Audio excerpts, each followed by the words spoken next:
Rescue crews are now in the fourth day of searching for a 92-year-old hiker missing in Allegheny State Park. As News 4's Nelina Shapiro reports, rescuers hope a new description of where he was last seen will help their cause. Hamilton got lost in the park on Wednesday while hiking with his 66-year-old daughter, Rebecca Huffman. When Hamilton was too weak to continue, his daughter walked to safety the next morning and called for help. On Sunday, she came back to the park and handed police this picture she drew of a mysterious concrete structure. Police say Hamilton was last seen about 100 feet from this structure, but here's the problem. Right now, officials can't find it. Hello, friends, and welcome to another episode.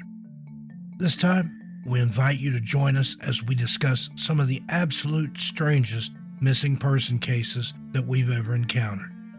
These stories are beyond strange and mysterious. None have any rational or scientific explanation, yet, according to those that experienced them, they actually happened. So sit back, relax, and let us know what you think in the comments below. Do you have theories on any of these? If so, please share. We'd love to hear them. Missing 92-year-old and the mysterious structure nobody can identify. On November 10th, 2010, 66-year-old retired nurse Rebecca Huffman and her 92-year-old father, Reverend Thomas Hamilton, got lost while hiking in the Allegheny State Park. They walked for miles through dark woods, climbed up hills on their hands and knees, and were freezing cold. The very next day, Rebecca walked to safety and called for help. She stated that her father was too weak to continue, so she told him to stay put and not move. Search and rescue was immediately deployed to the area, and there was no sign of her father, Thomas. The next day, Rebecca came back to the park and handed police a picture she drew of a mysterious concrete structure about 6 feet in width and about 15 to 20 feet wide. It was a 3-foot-high structure that you can walk into and be standing on a rock-like floor. Thomas was last seen about 100 feet from the structure. But there was a huge problem. Officials were never able to find this mysterious structure that his daughter Rebecca described. A massive 8-day search conducted by hundreds of volunteers, police officers, firefighters, and K-9 units over 5,000 acres of the park turned up nothing. Strangely enough, 2 years later, his remains were found 500 feet from where the search and rescue crews started their official search. The mysterious structure has never been located. Linda Artega and the people hiding in the bushes. On September 22, 2012, Linda Artega and her brother Eddie Huff set out for a day's hiking in the Arkansas Ozarks. The area in which they were hiking was an area that they both frequented. However, during their hike, Eddie suddenly found himself in an unfamiliar area. Eddie looked up through the trees, hoping to find some degree of positioning from the mountains around them, and when he looked beside him, Linda had simply vanished. When Eddie eventually returned home, he seemingly had no memory of what had happened in the park. A search party was sent into the forest to find Linda, but with winter temperatures beginning to set in and having left with barely any supplies at all, hope was fading fast. Linda would reemerge from the forest almost a week later. She appeared shocked and unnerved by whatever incident had unfolded and led her here. She would later claim, although the details were murky at best, that she came across people, but when she asked for help, they'd act like they didn't hear her. Linda says she remembered them looking right at her and not saying a thing. These people were hiding in the bushes, she says. They were following me but would not help me. In addition, Linda stated that dark figures appeared in the forest at dusk. They were like silhouettes that moved through the trees, but no matter how much she screamed, they couldn't hear her. She said they constantly watched her, but never acknowledged her calls for help. Linda said that she was just glad that the forest had finally released her. Casey Hathaway and the Bear. 3-year-old Casey Hathaway disappeared from his great-grandmother's backyard on January 25, 2019. Casey was playing with 2 other relatives in his great-grandmother's backyard the day he went missing. When he didn't come inside when the others did, his family started searching for him. After 45 minutes passed, his grandmother called 911. Okay, and what's going on there? We lost my 2-year-old grandson that's walked in the woods back there and we can't find him. 3-year-old grandson. Okay, so who's there with them? His little sister. Are you saying his 3-year-old? Yeah, he's 3. Okay. The girls come to the house and left him there and he's walked off somewhere and we can't find him. Okay, but you're not there at the house now? I'm at the house, yeah. Okay, and how long ago do you know he walked in there? It's been at least 45 minutes, because we've been looking all in the woods for him. And it's behind your house? Huh? Is it directly behind your house? Yeah. Well, on the side, yeah. Is he a white, black? He's white. Do you know what he was wearing? Probably a black little coat. A black coat? Yeah. Okay. Does he usually do this? Huh? Does he usually do this? No. Was he wearing his pants? Yeah, he had pants. Was it jeans? Yeah, I think so. Okay. And you said about 45 minutes to go? Yeah. Okay. All right. Is it a big area of woods behind your house? Yeah, it's pretty big. I think you've been out there looking for him? Yes. What is it? Yeah. Okay. All right, we got a deputy headed to you, okay? And you said 45 minutes directly behind your house or side? Yeah. Okay. All right, if you see him, let us know. We have some deputies headed that way, okay? Okay, thank you. Thank you. He was walking in the woods back there and we can't find him, his great-grandmother told the 911 dispatcher. The other ones came through the house but left him there and he walked off somewhere and we can't find him. Search and rescue teams from across the state immediately came together to brave the treacherous terrain and low temperatures, hoping to find Casey. 3 days later, rescuers were still combing the woods when they heard the missing 3-year-old boy call out for his mother. In the emergency room, Casey started talking about what happened in the woods. He said he had a friend that was a bear. The bear took care of him and kept him warm while he was lost in the woods. Casey goes on to say that the bear also fed him berries. Now, the local sheriff stated that there are bears in the woods of Craven County, North Carolina, but there's no evidence to prove one was with Casey. He goes on to say, all that matters is that something was there to comfort Casey during the 3 days he was missing. Stephen Kubacki, missing for over a year. One February morning in 1978 near Lake Michigan, student Stephen Kubacki would venture out to indulge in several hours of skiing. However, when he still hadn't returned the following day, a huge search was put in motion. Strangely and ominously, footprints were discovered in a location where the student claimed to be heading. And what's more, they stopped right at the frozen water's edge. There was no sign of any markings on the frozen surface of the water, and no signs that the ice had been broken anywhere. Later that day, Stephen's skis and backpack were discovered. However, no other sign of Stephen came to light, and the searches were eventually called off. His family, while not giving up hope, were prepared for the worst. Then, over a year later, in early May 1979, Stephen would appear out of the blue on his parents' doorstep. He had very little memory of where he had been. He had awoken earlier that day in a field in Pittsfield, hundreds of miles from where he disappeared, and around 40 miles from the family home. Even stranger, he was wearing clothes that weren't his and had a strange bag of maps with him that he didn't recognize. Rather than compensate himself financially with the many offers from media people for his story, he instead retreated from the public, refusing to speak of the incident, of which he claimed he had no memory, and not wishing to undergo such things as hypnotic regression, as he wasn't experiencing any psychological problems and wished to keep it that way.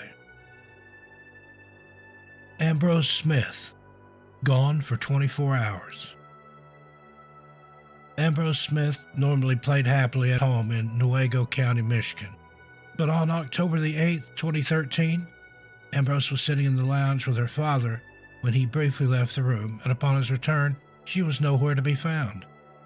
A massive search involving hundreds of volunteers was immediately activated, covering the entire surrounding area. It wasn't until the next day that Ambrose was found a few miles from her home. Strangely, she was discovered in a location that had been extensively searched the previous day. How the little girl had managed to traverse such a huge distance and evade the search teams who sprang into action so soon after her disappearance remains a complete mystery. Zen Rang vanished while piloting an aircraft. On March 15, 2016, Zen Rang flew out of Ann Arbor in a 1984 Cessna 172P owned by the Michigan Flyers. When it was overdue to return, authorities were notified and the wreckage was found in a forested area near Manitowocq, Ontario, northeast of Munising, over Lake Superior. The downed Cessna he had been flying was found in a densely wooded area in Ontario the same day he rented the aircraft from a flying group at the Ann Arbor airport. But Zen was not at the scene of the crash, and there were no footprints in the snow to indicate that Zen was in the aircraft at the time it crash-landed. All the evidence indicates the aircraft was operating normally and crashed because it ran out of fuel. Authorities have theorized that at some point prior to the crash, Zen must have exited the aircraft while it was in the air. Searches around the crash site and along the route that the aircraft was known to have traveled were searched, and yet nothing was found. Another search was conducted in the Petoskey area where Zen's cell phone last pinged, but again, nothing was found. Zen Rang was an experienced pilot who was also a PhD candidate at the University of Michigan. As of this recording in June 2020, his whereabouts are still unknown, and his case remains a mystery. Hello, friends. In this video, we're going to discuss the strange disappearances of some of the people you'd most likely unexpect to go missing. Park rangers. Now, we're using parks as a broad term in the scope of this video, as it could include lands protected culturally or historically, including national parks, state parks, and other designated wildlife, wilderness, and recreational areas. Different countries use different names for this position. Warden is the favorite term in Canada, Ireland, and the United Kingdom. Within the United States, the National Park Service refers to the position as a park ranger. The U.S. Forest Service refers to the position as a forest ranger. Other countries use the term park warden or even game warden to describe this occupation. Now, the profession includes a number of disciplines and specializations, and park rangers are often required to be proficient in more than one of the following: law enforcement, emergency response, firefighting, dispatch, scientist and scholar, maintenance, and administration. These individuals, particularly those in administration, are often heavily cross-trained in several of the aforementioned areas in order to allow for a knowledge of all other areas and duties under their authority. As a result, when people become lost or go missing in a park, the park rangers are usually the first ones on the scene to document the case and to start search and rescue efforts into motion. More than anyone, park rangers are very familiar with the missing person phenomenon, which happens in parks around the world, and were actually among the first to write about it.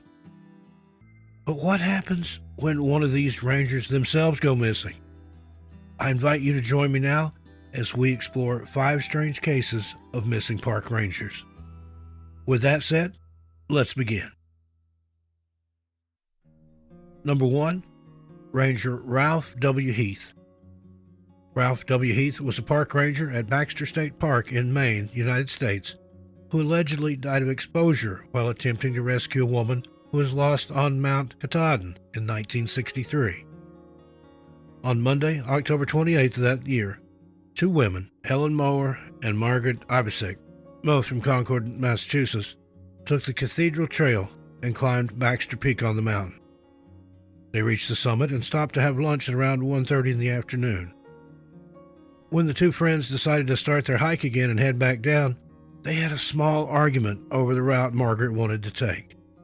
Helen simply wanted to go back the way they came, but Margaret wanted to bushwhack, which, very simply put, means to leave the established trail or get off the beaten path, as it were.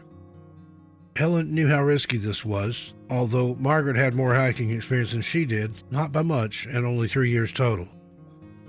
She thought it way too dangerous and stormed off to take Dudley Trail, which was the original trail they had taken to get there in the first place, and let her friend make her own mistakes and go her own way. It was a decision she would later regret very much. Margaret, on the other hand, thought she was taking a shortcut and laughed off her friend's warnings, and they went their separate ways, agreeing to meet at the Chimney Pond lean-to. When Helen reached the final destination and saw there was no sign of Margaret, she decided to wait, but got very worried very quickly. Though it was a nice and sunny day out that day, a nor'easter was blowing in, and the weather was about to very quickly take a turn for the worse. She started calling for Margaret at the headwell, near and towards the mountain itself. She was pleasantly surprised when she heard her friend respond and started calling back, despite the fact she was asking for help. Margaret yelled that she was not hurt, but was stuck in the treacherous terrain and wouldn't possibly be able to continue her turn back, and pleaded with Helen to go and get some help. This is when Helen made her way to the ranger station and encountered Ranger Ralph Heath having dinner. She explained the situation, and Ralph immediately knew how dangerous that path was and how serious a problem they had. He was, however, thanking his lucky stars, in his mind at least, that there hadn't been any snowfall, at least not yet. As any other year, for as far back as he could remember, there would have been snow covering the mountain for weeks at that point in the year. Ralph followed Helen back to Chimney Point and yelled out in the direction of Margaret and instructed her in a very calm and clear voice to stay where she was and not try to move or go anywhere. Help was on the way. With the wind increasing like it was, Ralph knew that the situation could go from scary to deadly in a matter of just seconds. He had to act fast. He took Helen back to the ranger station and radioed his supervisor, Heath Taylor, and told him there was a hiker stranded in the upper basin on the mountain. Now, a little background on Mr. Ralph Heath to show what a brave man he was indeed, and how he was definitely not someone to shy away from trouble. He served in World War II and was honorably discharged. However, a house fire destroyed everything he owned but the clothes on his back, including his discharge papers. He was redrafted to serve in the Korean War before anyone could verify he had already been discharged and had finished his service to the country. Ralph, however, went without hesitation to serve, only for his wife to decide she didn't want to deal with another tour, especially one he shouldn't have had to have gone on, and file for divorce. So, this was a man who was seeking solitude and peace in his life after all of this tragedy and heartbreak, and he absolutely loved his job as a ranger and the beauty of the mountains. Despite the weather outside becoming more and more perilous and the orders from the supervising ranger that they had to wait until morning to attempt any kind of search and rescue, Ralph decided the risk to Margaret was too great, leaving her out there all alone at night. Snow was definitely coming, and a lot of it. He decided to attempt to rescue himself, despite it being nightfall and dark outside. The temperature had drastically dropped as well. He borrowed Helen's backpack and filled it with essentials such as food, a sleeping bag, water, a parka, and extra clothes. He also took 80 feet of rope, and at 11 p.m. that same night, headed alone down Dudley Trail. It wasn't until 5 hours later, at 4 in the morning, that he reported back to Helen. He told her he had spoken to Margaret about an hour after heading out and was able to obtain her location, when he again told her to stay put and assured her help was on the way. She reiterated she was uninjured, but very cold. She's probably more than a little scared as well, I'm sure. He told Helen that Margaret was near the waterfall, and he wouldn't be able to reach her without more rope and more people. This was an area that even ice climbers considered treacherous and dangerous. Ralph was also extremely concerned because Margaret was refusing to stay and wait for help to arrive, and was determined to find a way out herself for fear she would freeze to death before anyone would be able to rescue her. After reassuring Helen and telling her what was going on, he contacted his supervisor, Heath Taylor, and made him aware as well. Taylor dispatched the Maine Forest Service, 2 additional park rangers, and a Maine game warden. By 6 in the morning, Tuesday the 29th, an icy rain began to fall and the wind had picked up drastically. Ralph Heath ate his breakfast and then informed Helen Maurer of his plans. He was going to ascend the ravine from Chimney Pond, climb straight up the head wall and into the waterfall, where he would provide comfort to Barbara And if he couldn't manage to rescue her himself, at least she wouldn't be scared and alone, and he would wait with her until the additional resources arrived to get them both out. Now, he was clearly putting himself at great risk, knowing it was unlikely he would be able to do anything but just sit with Margaret and wait. Yet, he did it anyway. He was truly a hero. While the plan was very reasonable, and despite being a chain smoker, Ralph was in great shape and a capable hiker and climber. However, he had hiked Dudley Trail 4 times in the last 24 hours, and it was a very strenuous and hard trail to get through. He was absolutely exhausted at this point, and shouldn't have been doing any more hiking or climbing without getting some much-needed rest. This would, after all, be a trailless climb he was planning to make. He wasn't going to leave Margaret, however, so the admonishments and warnings from his co-workers and even Helen fell on deaf ears. Ralph reached Barbara just as Hurricane Jenny reached the mountain. He sat with her for a little while, and the two hunkered down. A ranger sergeant set out on foot towards Chimney Pond as well and stated that, by the time he got to just the basin, the conditions were whiteout with gale-force winds. By noon, not even the jeeps could make it to the trailhead. There was 18 inches of snow already and more falling fast. He even reported that, only halfway up the mountain, his clothes had frozen solid and literally cracked at the elbows. Having no visibility and facing merciless winds, not to mention the condition of his clothing, forced him back down the mountain. He stated he knew that both Ralph and Margaret were in some very serious trouble, as help could no longer get to them. It would be impossible for them to help themselves as well. The following morning, Wednesday, October 30th, 1963, Warden Supervisor David Priest returned to Roaring Brook and set up what we today call an incident command center, and had at least 35 people there working at all times. All different avenues of help were brought in and explored, but nobody could do anything as the snow was still accumulating and fast on Friday morning. Flash forward to November 1st. Now it had been 5 full days since Margaret had gotten herself stuck, and 4 whole days since Ralph Heath had joined her to provide comfort and possible rescue, which we know now he was unable to do. On Saturday, November 2nd, all teams and persons involved decided that any rescue attempts were futile, that they were simply wasting resources at that point. Mr. William Lowell Putnam III was one of the most experienced mountaineers in the country at the time and had been helping with the rescue effort since Friday. Finally, on Sunday, November 3rd, he made the statement that he believed Ralph and Margaret had most likely died on Tuesday, and reiterated the waste of resources should they continue on this impossible trek to try and save them. It wasn't until almost 6 months later, in April of 1964, that Margaret Ivesick's body was found and finally able to be brought down the mountain and sent home. Even at this time, though, they needed chemical salts to melt the ice so as not to damage the corpse in any way, and the rescue still took an additional 3 days. It was found during the autopsy that Margaret was severely injured and hadn't survived more than a few hours due to the extreme blood loss. Her official cause of death was exsanguination. In other words, she bled out. 2 weeks later, on May 15th, they finally found Ralph's body. He was found, oddly enough, 400 feet above where Margaret was found. They airlifted him out of there, and his autopsy showed nothing at all. The coroner stated, "It looks as if he simply sat down and went to sleep," which is not uncommon when people freeze to death.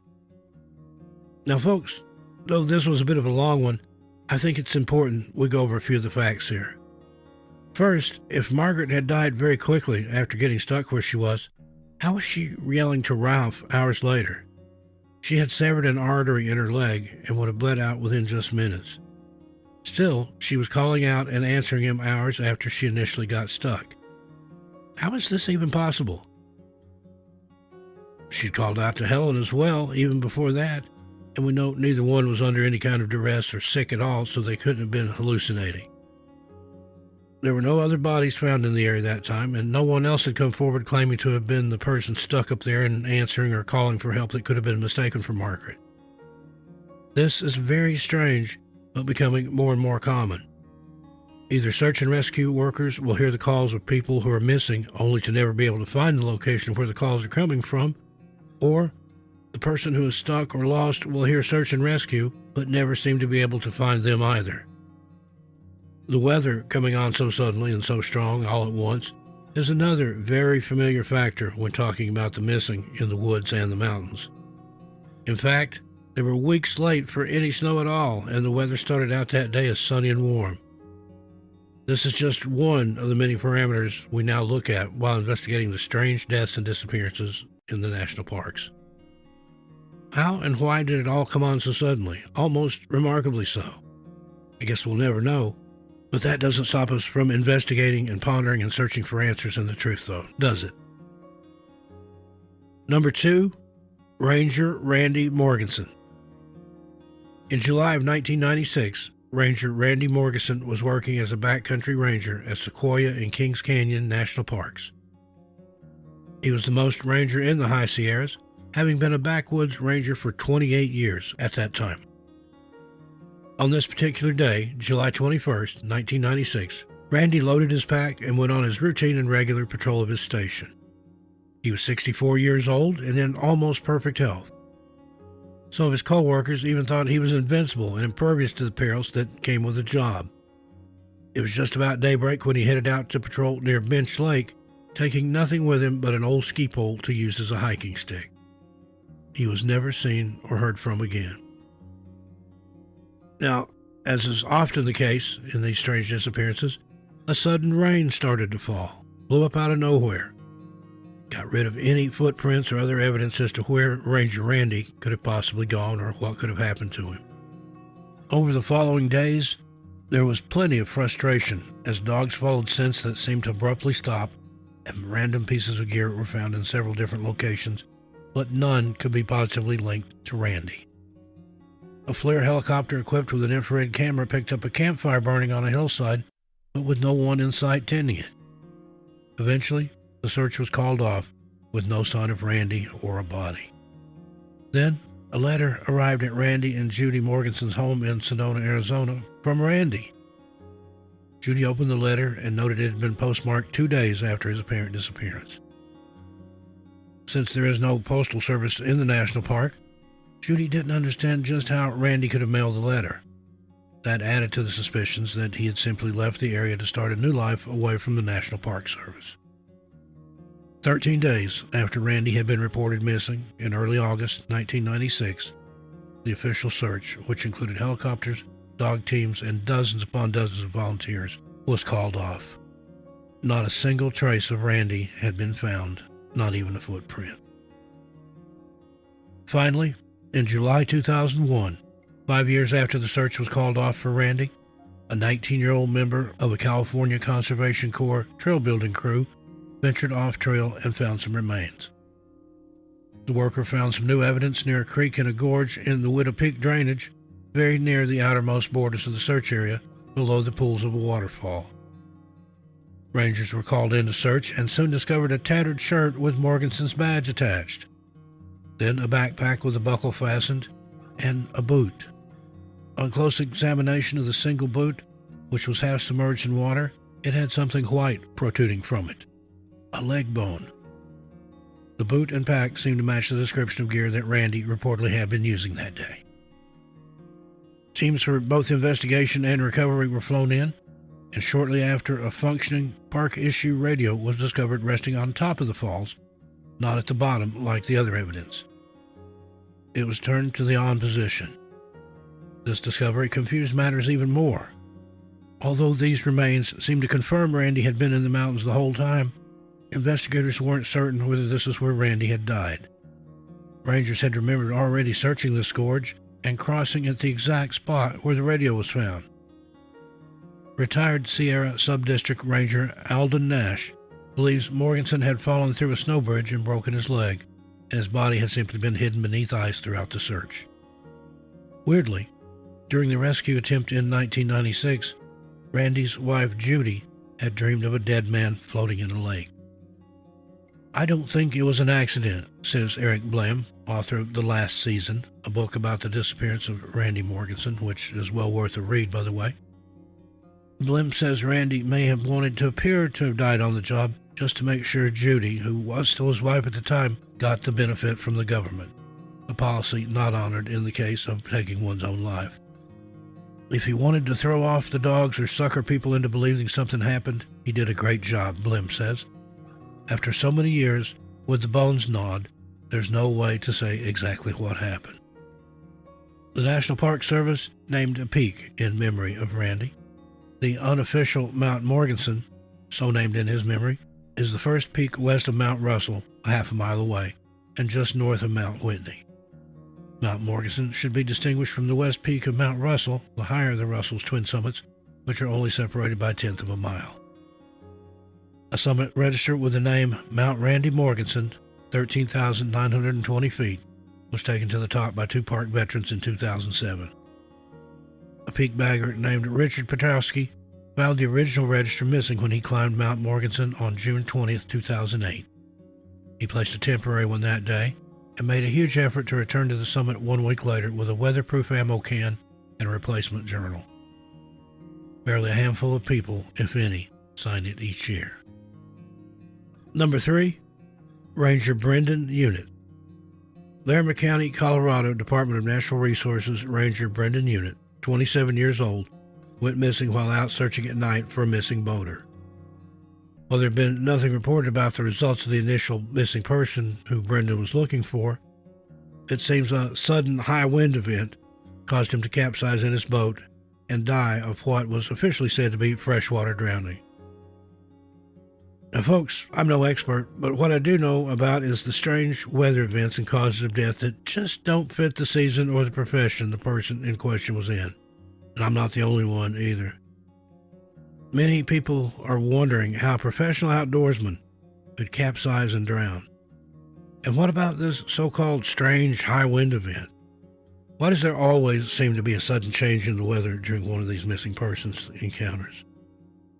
These are the things many of us in this community wonder about after seeing case after case after case. The same thing over and over again, but never with any definitive or even sensible answers. Number 4, Ranger Jeff Christensen. In July of 2005, another seasonal park ranger died under mysterious circumstances in the same county Brendan Unitt passed away in as well.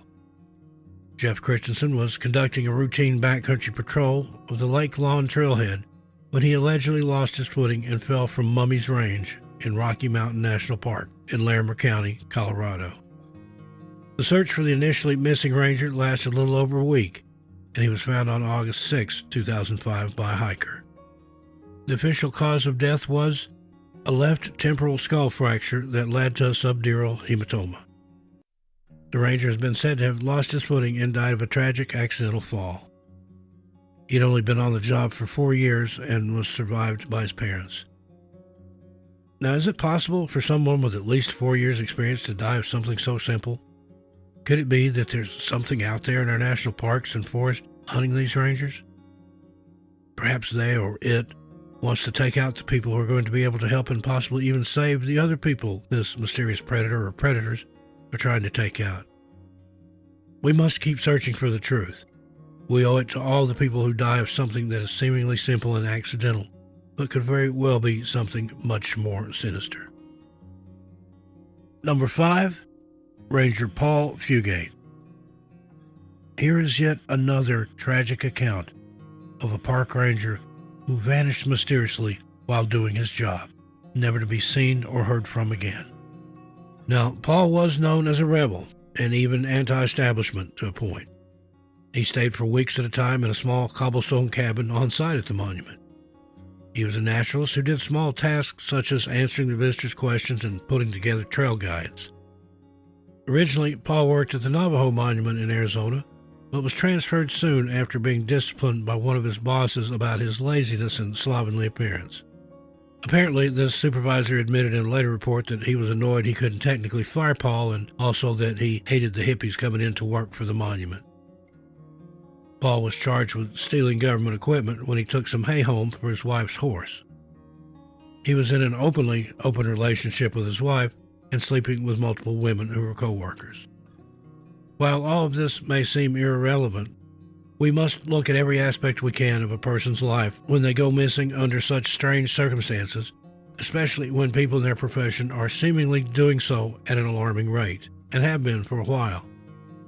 Before he left his post that fateful day, he left instructions with the only other staff member there that if he wasn't back by a certain time, for them to close up without him. He then walked out and down towards the area of land the park was about to acquire, one which was shrouded in problems as there had been much conflict about the 400-acre purchase with the local Apache tribe. Again, he was never seen or heard from, and no body has ever been found.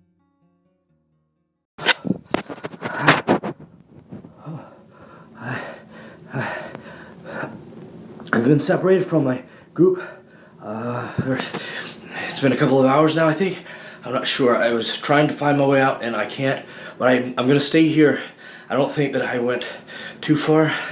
I'm not sure that I don't know the name of the cave. Our last entry point was somewhere near Tulum, Guantanamo, Mexico. If someone can notify the police or the authorities, or someone can help, I'm going to stay here. I have water and some food. I'm going to stay here. Hello, friends. Steve Stockton here with you. Now, for some, a walk in the wilderness can be the perfect getaway from everyday life and a chance to reconnect with Mother Nature. For others, the great outdoors can be a dangerous place, and unfortunately, is a place where many people meet their end or just mysteriously vanish. Here are cases for you to consider. Randy Rasco. On November 19, 2015, park rangers at the Mammoth Cave National Park in Kentucky noticed that a car had been sitting in the car park for around 2 weeks. This immediately set off warning bells, and after doing some digging for information, they discovered that the car belonged to 40-year-old Randy Rasco. As the car had been there for quite some time, the park rangers set about searching for Randy right away. But when he couldn't be found in or near the parking area, they opened an investigation and widened their search. Park rangers and investigators contacted Randy's family to see if they had spoken to him, but chillingly, they had been out of contact for a few months. According to his sister Sherry, up until May 2015, everything was normal. On a regular basis, he was doing his normal things, hunting, fishing, and kept in contact with her brother who lived close to his Bowling Green apartment. Then one day out of the blue, he packed up his belongings, quit his job, and had his mail forwarded to another address, and just left. Sherry said they filed a missing persons report after they found out he had just fled, and were worried as he had recently gotten divorced. For a month, the Rasco family waited for any news, and in June, he was found safe and sound in Washington State. Randy made it clear that he didn't want to speak to his family at that time and wanted to be alone. As painful as it was, his family respected his boundaries and assured him they would welcome him back with open arms whenever he was ready. For the next few months, it's believed that Randy traveled all around the U.S., all while maintaining his privacy and secrecy. His family didn't know that anything was wrong until the Mammoth Cave National Park Rangers contacted them to let them know that his car had been found abandoned. With this second disappearance, his family hoped that there would be a positive resolution. But sadly, Randy Rasco is still missing. Search crews, volunteers, and even the Civil Air Patrol all joined in on the search for Randy, scouring the over 53,000 acres of land in the park. Despite their best efforts and multiple searches, no sign of Randy has ever been found, and his car is the only clue we have in terms of his mysterious disappearance.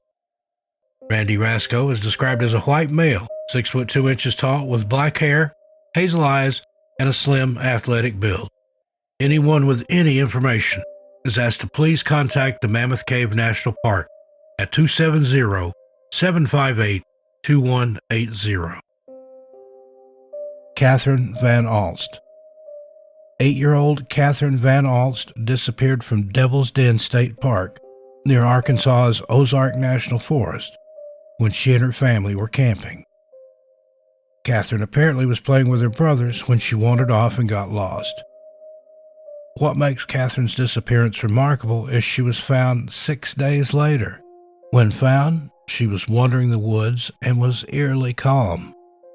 University of Arkansas student Porter Chadwick was part of the search party that found Katherine. He told the Pittsburgh Press that when he found her, she walked stoically out of a cave and just said, "Here I am." Many other hikers have gotten lost in that part of the Ozarks and haven't been as lucky as Katherine. A grown woman was lost there for 17 days and died just 50 yards from the road. How did Katherine survive in the woods for 6 days?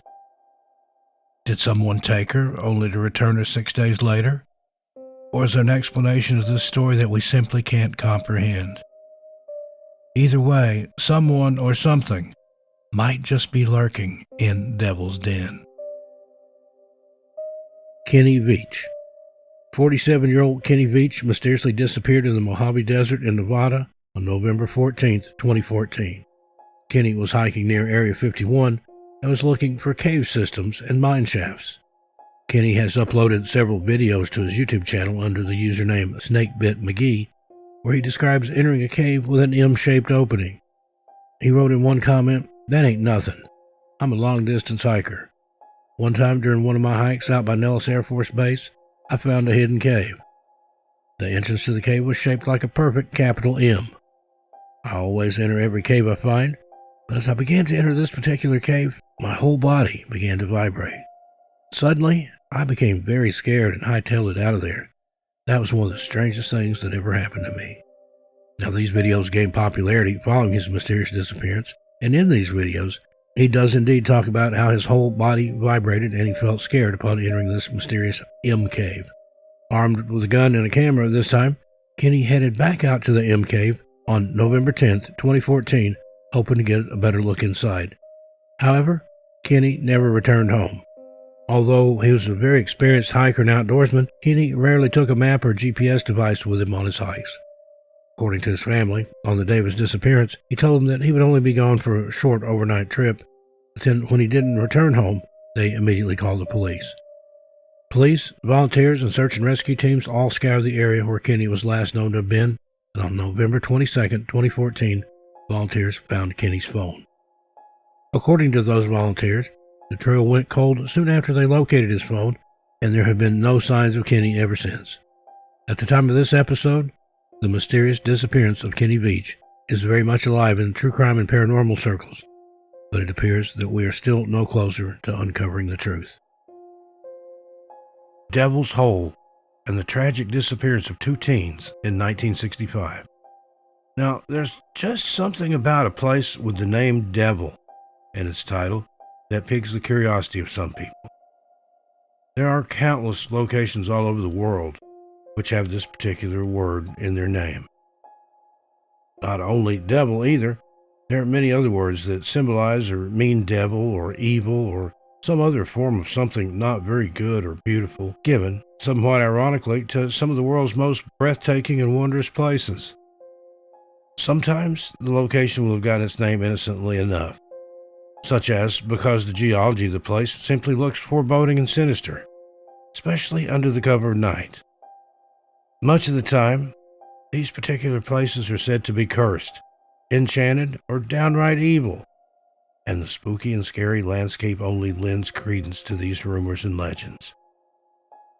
So much of the time, though, these places with this particular word in the title are associated with not just devils, demons, spirits, and other otherworldly phenomena, but with real tragedies, disappearances, deaths, maybe bizarre sounds and strange lights in the sky. Today, though, we're going to focus on one place in particular, where a mysterious tragedy struck. Devil's Hole, which is located in the aptly named Death Valley National Park in California, United States. This portion of the Mojave Desert, contained in Death Valley National Park, is the driest and hottest place in the United States. Near Badwater, in the long trench of the desert between the Panamint Range on the west and the Black Mountains on the east, is the lowest dry land in the Western Hemisphere, an amazing 282 feet below sea level. A veritable showcase of desert extremes, Death Valley National Park includes one of the largest salt pans on Earth, dramatically faulted landscapes, young volcanic craters, and massive dune fields. Today, we're going all the way back to the year 1965. Death Valley was very different from the Los Angeles of the time, where there were uprisings happening all over the place and all of it being shown live on the evening news. Death Valley, California, was in one of the least populated parts of the state at the time, and a whole different world from the more largely inhabited cities which surrounded it. On June 20th, 1965, 4 high school buddies set out to a remote desert location about 90 miles northwest of Las Vegas. Their intent was to joy dive into a deep geothermal abyss called Devil's Hole. Sadly, 2 of the young men would never reemerge from this mysterious fossil water portal. Arriving at their destination, the foursome hiked up a hot, barren hillside, which overlooked a large-scale ranching operation that would nearly erase a much smaller and nearly ancient complex called Ash Meadows within a few short years. A well-trampled trail led to the entrance of a limestone chasm that had allegedly opened a whopping 60,000 years ago, after possibly some seismic event caused the roof of the cave to collapse in on itself.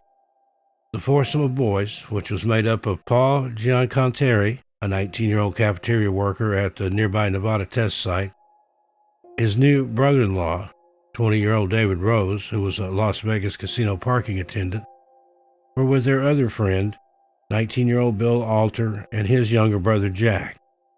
Boys scrambled under a fenced enclosure posted with warning signs, and thinking they were immune to any trouble these warning signs might be posted about, they proceeded to descend the 30 or so feet down to a ledge, where the faint but flitting movement of tiny blue-gray pupfish could be observed swimming in the 8 by 60-foot pool. That is, if any of the 4 young men had bothered to look just a bit closer at what they were about to jump into. After suiting up with scuba tanks, masks, and dive lights, Paul, David, and Bill dove into the claustrophobic waters. The temperature was nearly indistinguishable from that of their skin. Upon entering the pool, the boys most likely disturbed the delicate algae spawning mats where the entire population of the exceedingly rare Cyprinodon diabolus continues to prosper and breed exclusively. Jack was the only one who hadn't jumped in, as he was delegated the one who would remain stationed on the ledge in case anything went wrong. Sometime after midnight, Paul failed to resurface, so David and Bill quickly redove into the waters in a vain attempt to locate their missing friend. Bill Alter frantically followed David Rose down to approximately 170 feet until David, too, disappeared into the darkness. The bodies of the brothers-in-law were never recovered. Many people believed back then, and still do believe, that these young men were inspired to go diving at night despite the dangers in this specific place because of a newspaper article from the year before, which detailed a speleological research expedition of a massive underground lake below Death Valley, led by California-based professional diver Jim House, who would ironically dive numerous times around the clock with military personnel and other volunteer divers in their attempt to locate the missing men for 36 whole hours until the search was eventually called off. The only traces left of the 2 brother-in-laws? A mask and a snorkel. There was also a flashlight tied to a ledge some 100 feet below. It seemed to signal, ineffectively, the way out of the otherworldly underwater cave system. Articles detailing the unsuccessful rescue effort were published nationwide. In the Sarasota Journal, dated June 22, 1965, Hout stated that he had previously dived in Devil's Hole around 300 times over 28 trips, further commenting, "It's beautiful in there. It goes straight down 160 feet, like a pipe, then opens into a room that is about 300 feet long and maybe 40 feet wide. The bottom of the room is about 260 feet down. Then it narrows into another tube. I dived to 315 feet. Maybe that's a record, I don't know. But at the end of the tube, it opens again into something else. We don't know what the next room is, or if it's a room at all. It's like infinity." There are some very terrifying legends from the native tribes of the area about this particular place called Devil's Hole. The Timbasha told tales of water babies who would surface and swallow a swimmer or diver whole should they stay in the pool for too long. Other legends suggested that So-Apitsi, a legendary malevolent giant who dwelled at mountain springs and caves, would snatch and devour unwary victims. notwithstanding, Barbara Durham, an elder of the Timbisha Shoshone who shared these stories at a 2002 workshop, admitted that she and her friends enjoyed how the pupfish tickled their toes when they played in the spring. Keep in mind here that the Devil's Hole pupfish, as they are specifically named, are considered by experts to be the rarest fish found anywhere on the planet. They were even the first ever species to be classified as endangered. The fish are not important to the story at all, really, but it seemed worth mentioning in order to reinforce how very special and perhaps a bit magical this place actually is. As far as the two young men who disappeared without a trace back in this mystical and extremely dangerous underwater cave system decades ago, well, they've never been found, and neither have any clues relating to what could have possibly happened to them. As for one more bit of interesting fact that could lend a bit of credence to something a bit more sinister being afoot, as the local tribes absolutely believe, at this otherwise serene and tranquil-looking water source, it's said that Charles Manson himself spent several days at Devil's Hole, trying to figure out a way to make it safely down into the chasm, with some saying he was convinced he would never have to come back up.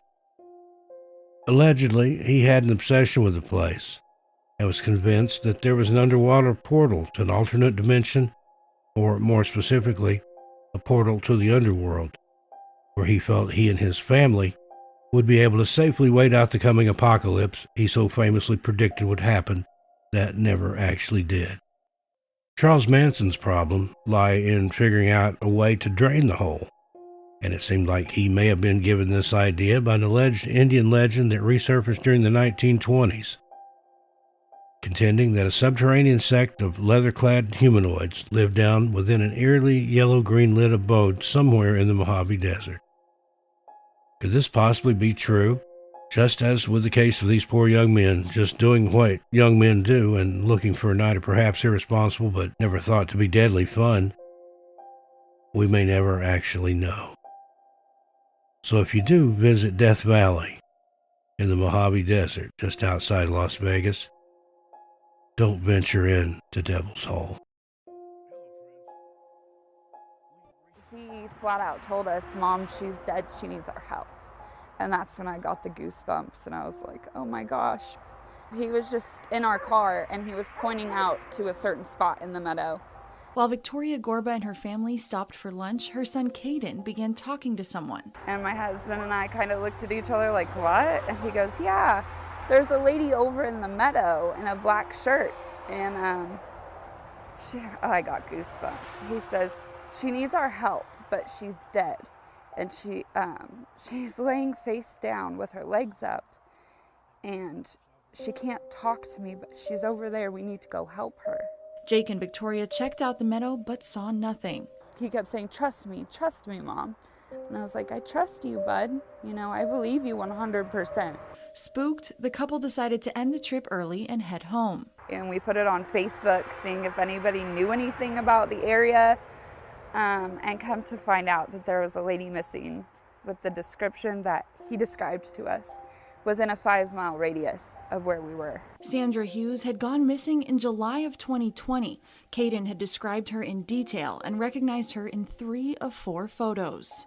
He was very adamant that we needed to help her. And he described down to blue hair. He said she has a black shirt, blue jeans, and blue hair, Mom.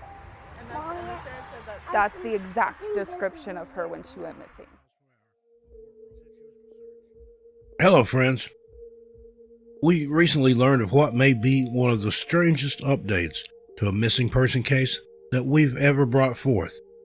Now, sometimes in these missing person cases that we cover, there will be a little bit of a paranormal or supernatural element.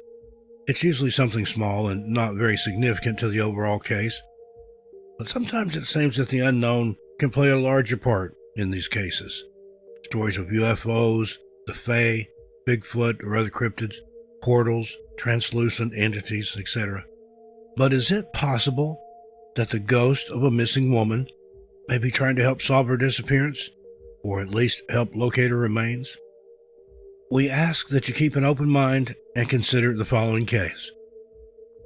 Back in episode number 7 of our 10 Unsolved National Park Disappearances series, we brought you the story of Sandra Hughes. To recap, 54-year-old Sandra Johnson Hughes of California was last heard from on June 26, 2020. Sandra had embarked on a solo camping trip in the Sierra south of Yosemite to escape from the current pandemic. Sandra had recently moved from Maui, Hawaii to California in June of 2020. She had trained to be a park ranger in college and was experienced in the outdoors. On July 5th of that year, the Madera County Sheriff's Office asked for the public's help in locating Sandra after they found her campsite near the Johnson's Meadow section of the forest in disarray. On that same day, the authorities located Hughes' silver Saab in Chiquito Creek to the north of the campsite. They said it appeared to have crashed into a tree at a speed of less than 20 miles per hour before rolling into the ravine. Hikers reported seeing Sandra on July 4th, 2020, and said she was barefoot and had a bruise on her face. They offered to help her, but she declined medical assistance. Officers and volunteer search and rescue teams from more than half a dozen other sheriff's departments, together with dog teams, the California Highway Patrol, and the Governor's Office of Emergency Services, combed the forest on foot, while helicopters from California Air National Guard did an aerial search. The search focused around the area where her car was found, but there was no sign of Sandra. Then on August 9th, 2020, 2 hunters saw a woman leaning against a tree along Road 5S01 near Beasore Road. She did not wave them down, attempt contact, or appear to be in any distress. Upon returning, they recognized her from a missing persons flyer and contacted park rangers. The hunters said that she appears to be visibly thinner than her last known photos. At the time of her disappearance, Sandra was a 54-year-old white female with blue shoulder-length hair. Her natural color is brown. She has brown eyes, is approximately 5 foot 3 inches tall, and weighs about 150 pounds. The search for Sandra was ongoing but limited. Now, flash forward to almost exactly 1 year later. This strange update to the case comes from the Madera County Sheriff's Office in Madera, California. It seems that a family from nearby Coarse Gold, California, experienced a bizarre broad daylight ghost sighting in the Madera County Mountains on Wednesday, July 21st, 2021. The event was so strange and disturbing that the Madera County Sheriff's Office felt the need to further investigate. It seems that a man named Jake Gorba, his wife Victoria, and their 3 children decided to take their four-wheeler up to the Shut-Eye Peak on that fateful Wednesday. While on this family outing, they stopped to have something to eat beside the trail, and that's when things started to get strange. The couple's 3-year-old son, Caden, suddenly began animatedly talking to someone nearby. He was just in our four-wheeler, and he was pointing out to a certain spot in the meadow, said his mom, Victoria.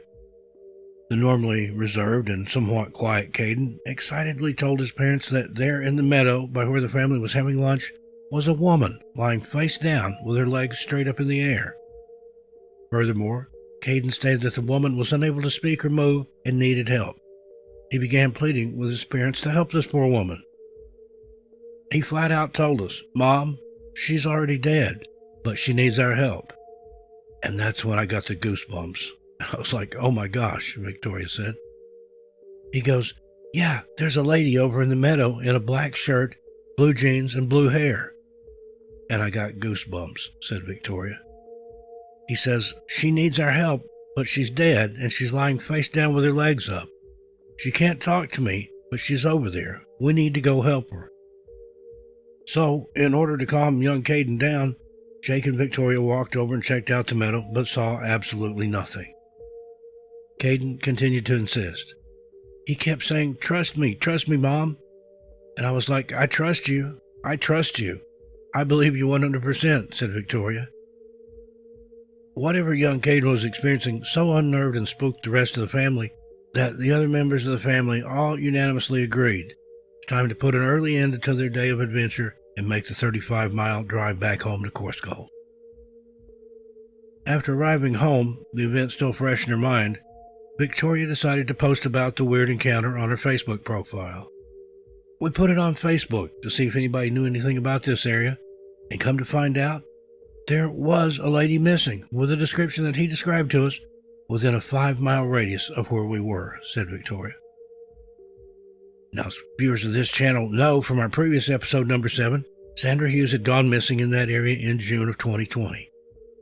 The encounter became even more chilling when, according to Victoria, 3-year-old Caden's highly detailed description of the woman he had seen in the meadow was identical to the description of Sandra Hughes as given by the local authorities.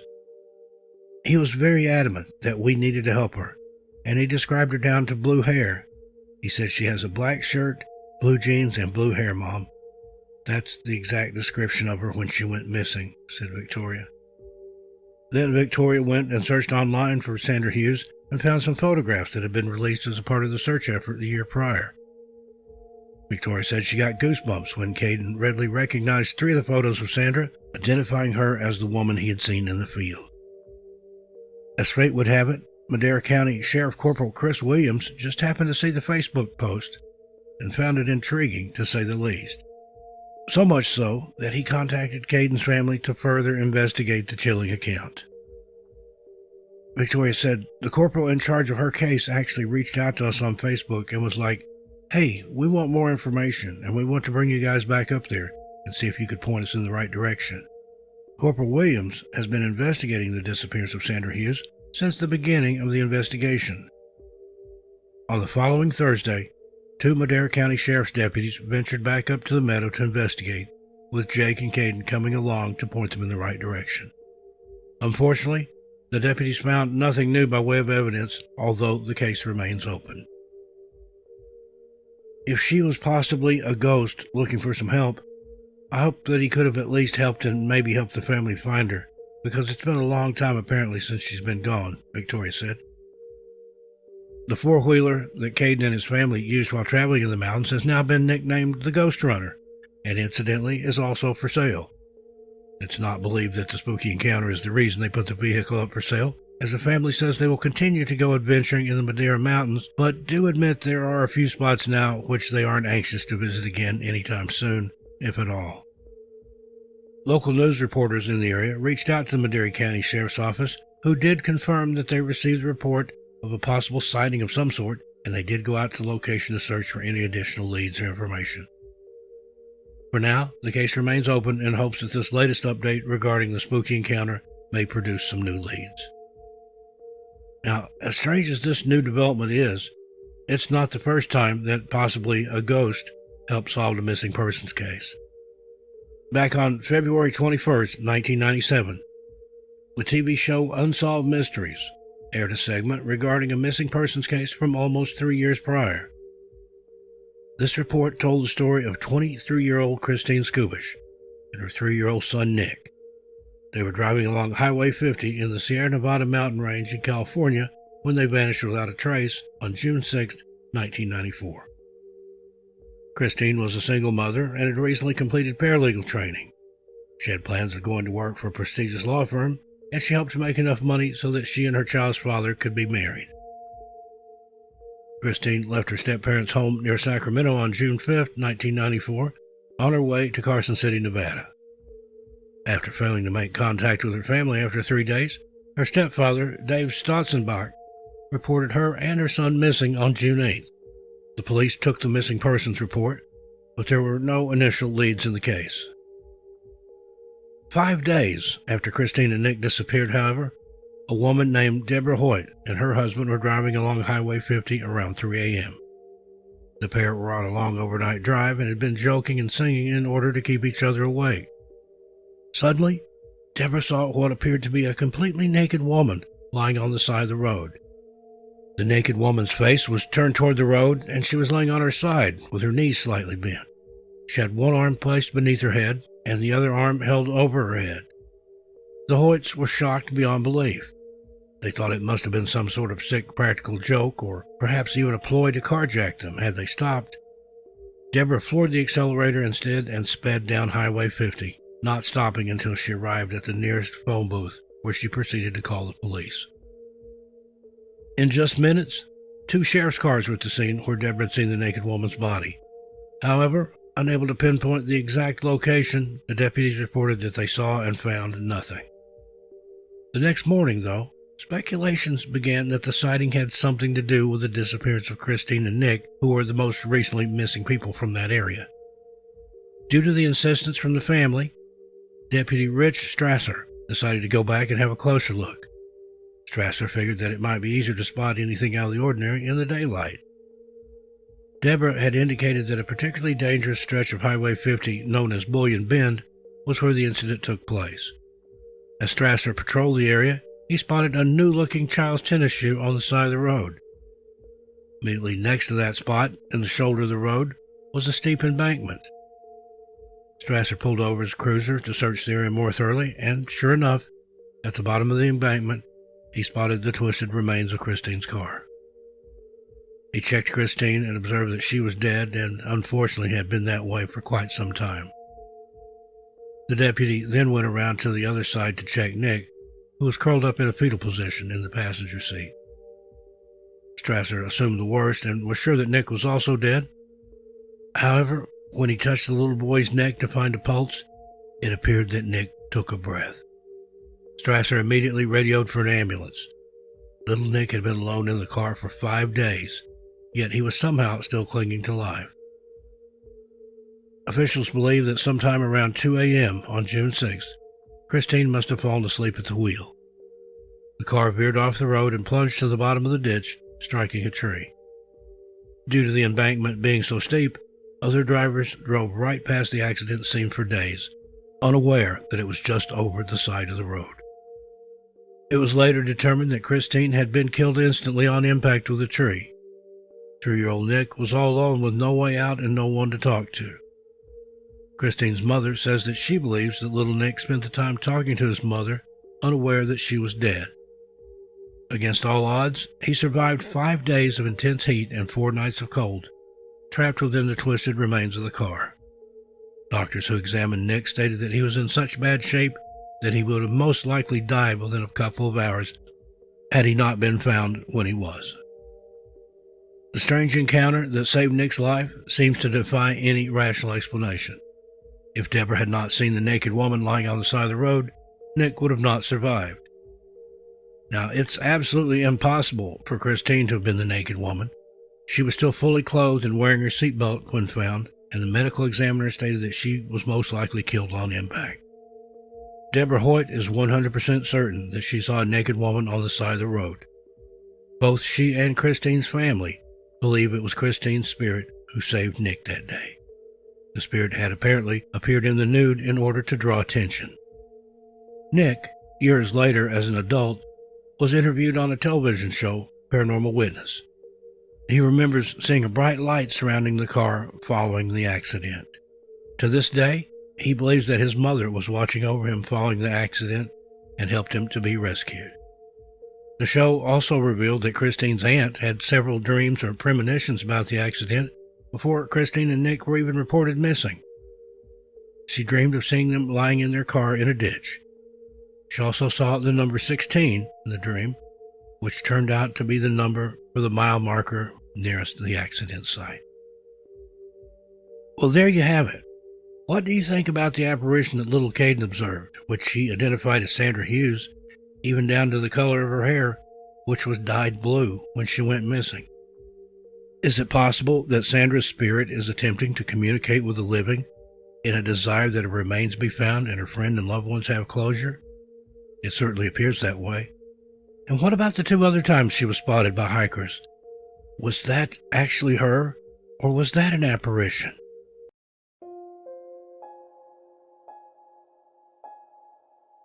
Hello, friends. Today we'll be discussing 3 very strange wilderness disappearances. Now, 2 of these cases remain unsolved, and one of these cases is a very remarkable story of a young man who survived for over 70 days lost in a forest. So sit back and relax, have a listen. This is going to be a wild one.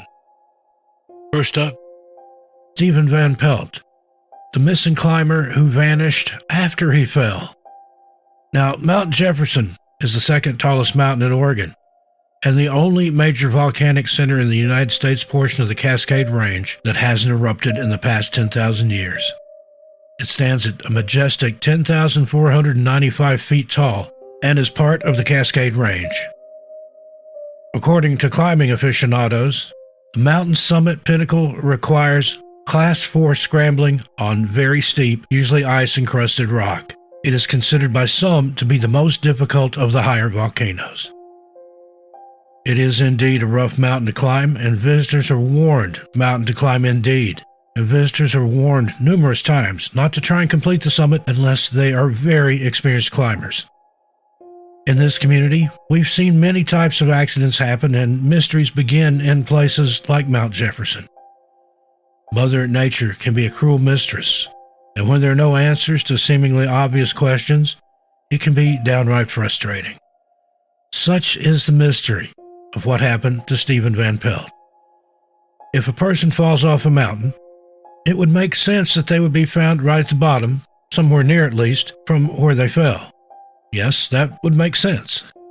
It would almost make too much sense for this community that deals in mysteries just like this all the time. Stephen Vanpelt seems to have fallen off the mountain and right off the face of the earth. Let's delve a little deeper into the mysterious fall and the equally mysterious vanishing of Stephen Vanpelt. On Friday, July 23, 2021, at around 11:45 in the morning, a 33-year-old Salem, Oregon resident named Stephen Vanpelt was descending Mount Jefferson when he suddenly fell off the mountain and disappeared from the view of his climbing partner. The Marion County Sheriff's Office received the initial report and responded along with Linn County deputies and the Linn County Search and Rescue Team. Officials reported that this particular area of the mountain where Stephen had his fall is extremely dangerous and would require technical mountaineers to travel the mountainside in their search efforts. Initially, it was reported that Stephen hadn't been found right away because of terrain which included snow and large boulders. There were also deep cliffs, crevices, rocks, and scree. Now, for this example, scree is defined as a mass of loose stones that form or cover a slope of a mountain. So basically, his recovery was going to take some time. The deputies called in several other agencies to assist him in the search for Stephen, and these included Corvallis Mountain Rescue, Eugene Mountain Rescue, Deschutes Mountain Rescue, and Portland Mountain Rescue. Stephen Vanpelt worked at Salem's Morning Star Community Church as a program director. After his fall from the mountain, his sister posted on social media that it is believed Stephen ended up in a ravine that is inaccessible. However, it's also been stated that Stephen was not seen in or around this ravine when it was looked over. The search was eventually suspended, and it was determined that Stephen would not be able to be recovered. He was never found. A statement written on behalf of his family said, "There is no more appropriate tombstone for Steve than Mount Jefferson." His wife, Caitlin, said that it's a huge comfort knowing her husband had come to rest in Mount Jefferson, and said he would have been thrilled to call this mountain his headstone. Obviously, Stephen Vanpelt loved the mountains and mountain climbing. His sister's social media post explains that he and his climbing partner had an incredible day together, and Steve was on cloud 9 after they summited the 10,495-foot pinnacle of Mount Jefferson. As they descended back down the mountain, Stephen's climbing partner watched him slip and fall hundreds of feet. From what Stephen's climbing partner later said, "We knew his end was immediate." Caitlin also stated how her husband loved the outdoors and how Mendocino County was a perfect place for an outdoorsman like Stephen. Before the search was officially called off, Linn County Sheriff's Office Lieutenant Brandon Fountain explained that the conditions of the terrain was becoming a hazard to all the searchers. Lieutenant Fountain continued that there's a specific drainage on Mount Jefferson where searchers believe he may have come to rest. First responders conducted a significant search of this drainage, while rock and mud from above fell on the rescuers, who were bound together by rope. Stephen's sister posted, "My brother is, and always has been, a part of this mountain. He is, and always has been, a part of this rugged landscape. He is, and has always been, a part of this wilderness. Manicured grounds could never hold him." Now, the mystery here lies in the fact that, despite all of these agencies working tirelessly together and literally exhausting themselves in their effort to find Stephen, he has never been found. There were even multiple flyovers conducted by Life Flight, and the United States Army National Guard also joined in during the subsequent days of the search. Many people have begged the question, if Stephen fell from a specific place on the mountain, and someone watched him do it and pointed authorities to that exact spot, then why wasn't Stephen there at the bottom? Is he really there? These questions may never be answered. And while we respect the authorities and family's belief that Stephen has simply fallen into an area where it is impossible for him to be recovered, we have to wonder if he is actually there. As always, we hope someday the family is able to know for sure that Stephen is indeed resting at the bottom of his beloved mountain somewhere, and our thoughts and prayers are with his family and loved ones.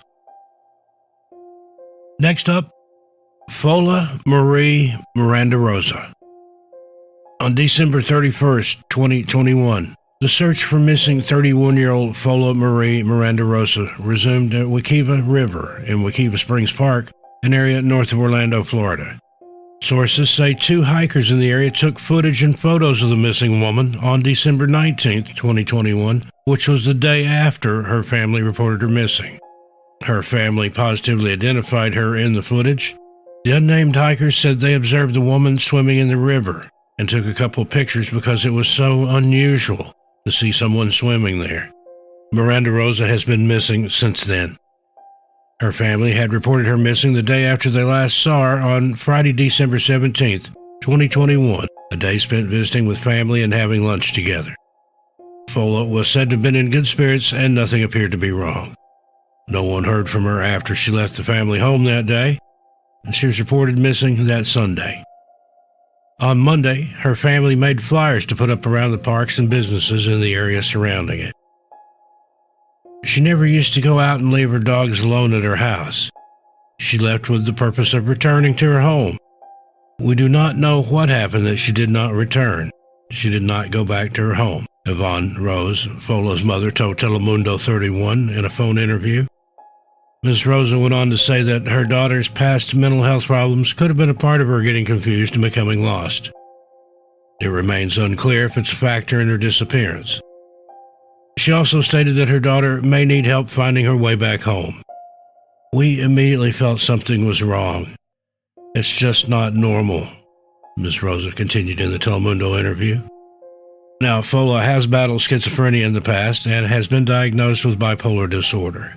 Foul play isn't suspected at this time, the Osceola County Sheriff's Department says. Prior to the official search, the Sheriff's Office released a statement saying they plan to search 4.5 miles of the river around the area where Fola was last seen, using special underwater camera equipment that has the capability to see in hard-to-reach areas that can't be explored by standard scuba equipment. They planned on searching the wooded areas on both sides of the river as well. Just days later, they began a 3-day search.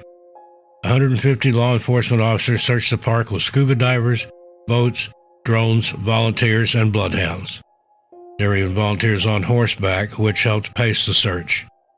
On December 21st, 2021, Fola's car was found at the park, along with her wallet, purse, phone, and other personal items, and the keys were in the unlocked car, which is yet another strange circumstance in Fola's disappearance.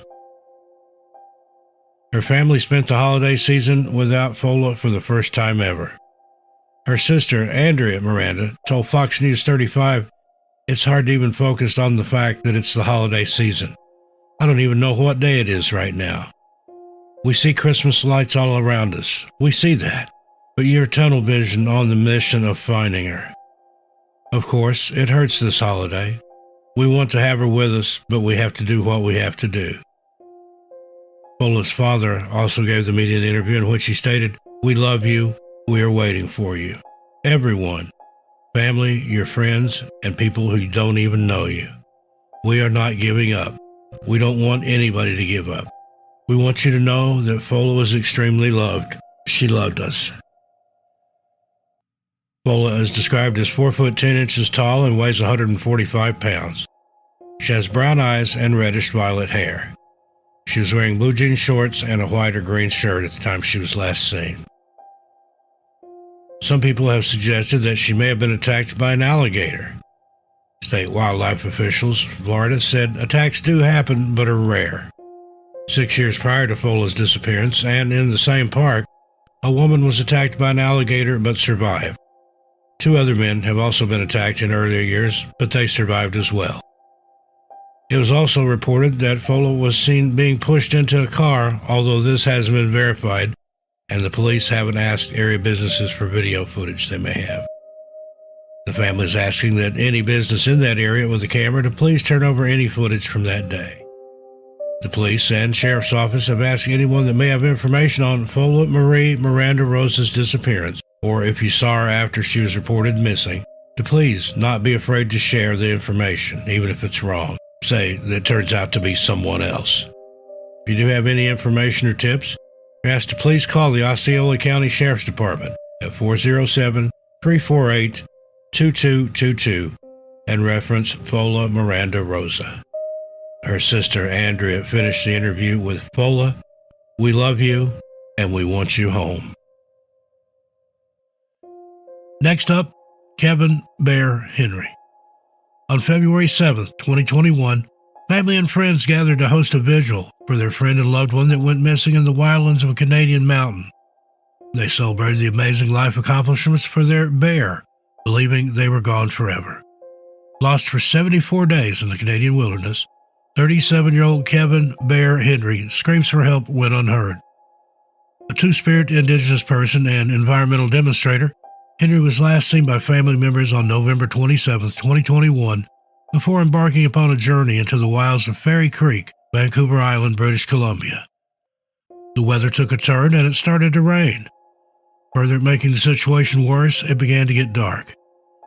Henry, having thought they had driven too far, tried to backtrack, but it was too late. They weren't found until February 9, 2022. Driving their van through the beautiful and lush woods, headed to an old-growth area of the forest to support a protest against logging, Henry was taking a mental note of how bad the road was getting. The ruts and potholes were starting to take a toll on the old van. As they proceeded down the dirt road, the van was listing from side to side. Every few feet, the road was becoming impassable until hitting one last big pothole caused the van's engine to completely quit. Eventually, Henry was able to get the engine started again, and only a little farther down the mountain road before becoming stuck in mud caused by the treacherous rain. Thankfully, they had a sleeper van and had at least shelter, but only had provisions for a few days because they had only planned on being there for 2 to 3 days. Tired from the day's events, Henry climbed in the sleeper and rested for the night. Henry had been paralyzed for 4 years in their 20s after being stabbed. This makes walking for any substantial length almost impossible, and they were taught to stay where they were should they become lost. The first few days were spent with the van, where Henry had food and shelter. They hadn't told anyone where they were going, but could hear helicopters overhead, presumably searching for them. "No one could hear me scream," Henry said. A massive search had been launched for the Royal Canadian Mounted Police, community members, search and rescue teams, and even TikTokers had joined together in an effort to find the demonstrator. The family had reported them missing until December 11th, which was a full 2 weeks after Henry had become stuck on that road. They had also started a Facebook page dedicated to finding Bear called Bring Kevin Bear Henry Home. The page name has since been changed to Bear Has Returned. Because of the hostile environment that was created between demonstrators and the RCMP over logging, there was a delay in the search. Worsening weather conditions also hampered the search efforts. The few times they were able to search, there were a few clues found that pointed to Henry being in the area, but there was never anything found that succinctly pointed to where they may be. Surviving on anything they could get their hands on.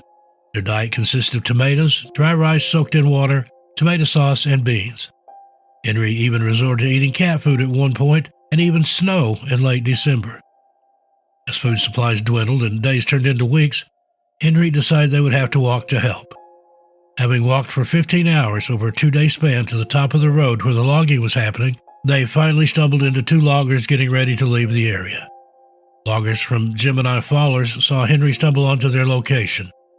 They were supposed to be leaving early that day and almost missed Henry standing in the area.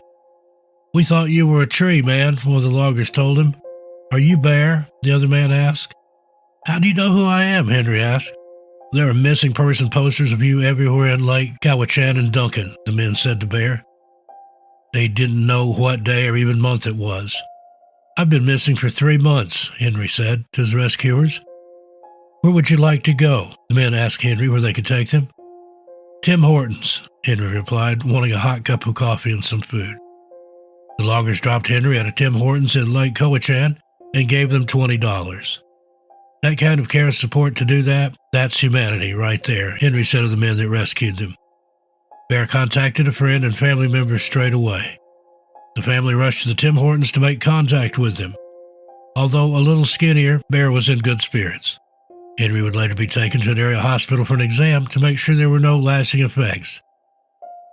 "We understand there are questions on how and where the individual survived," a Royal Canadian Mounted Police spokesperson said. "If those details are released, it will have to come from Henry, as the family has asked for privacy at this time. They're just happy their loved one returned to them." There have been several updates and videos posted by Bear since their ordeal addressing people's questions and telling their story. In one of the videos, they're quoted as saying, "I'm too stubborn to die," when asked by a family member that was thinking the worst. Not having any experience with outdoor survival, Henry also said, "I definitely learned a lot more about the environment and how precious it is to be back there, to breathe that kind of fresh air, and to be at the mercy of that kind of weather, and to be at the mercy of the backcountry. It teaches you a lot."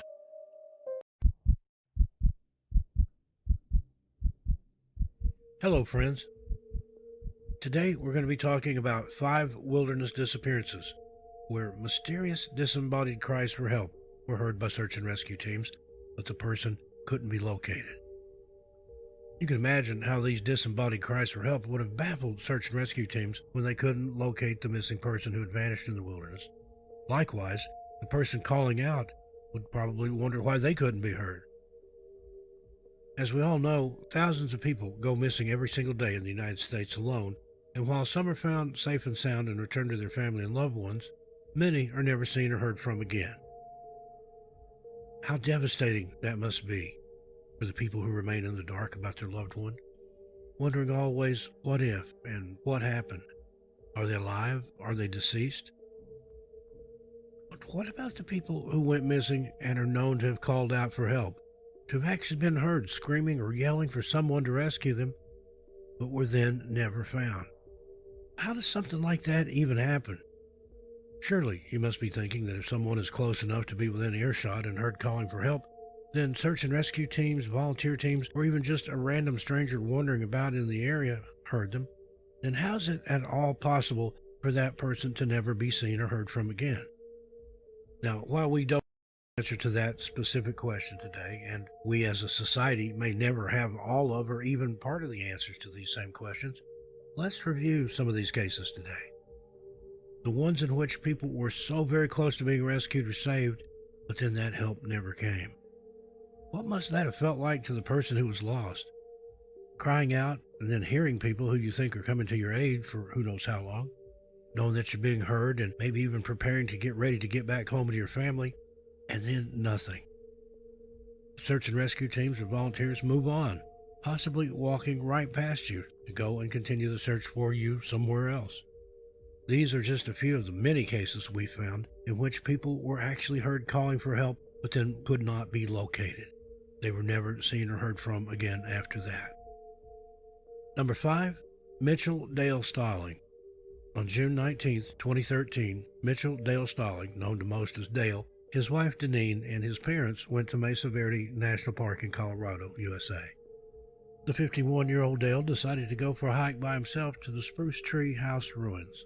The Spruce Tree House Ruins is the third largest cliff dwelling in Mesa Verde and was actually constructed between 1211 and 1278 AD by the ancestors of some of the Pueblo people of the Southwest. This amazing dwelling contains about 130 rooms and 8 kivas, which are chambers where the ceremonies of the Pueblo people were held. This dwelling wasn't discovered until 1888 when 2 ranchers were trying to find some cattle that had gone astray and accidentally stumbled upon this beautiful piece of history. Dale had decided he wanted to see it for himself, and took off at around 4:30 p.m. with every intention of returning as soon as he was done. After all, the trail was less than a quarter of a mile long, connecting to the Petroglyph Point Trail, which is a 2.5-mile loop with cliff exposure that takes off right from the Spruce Tree Trail.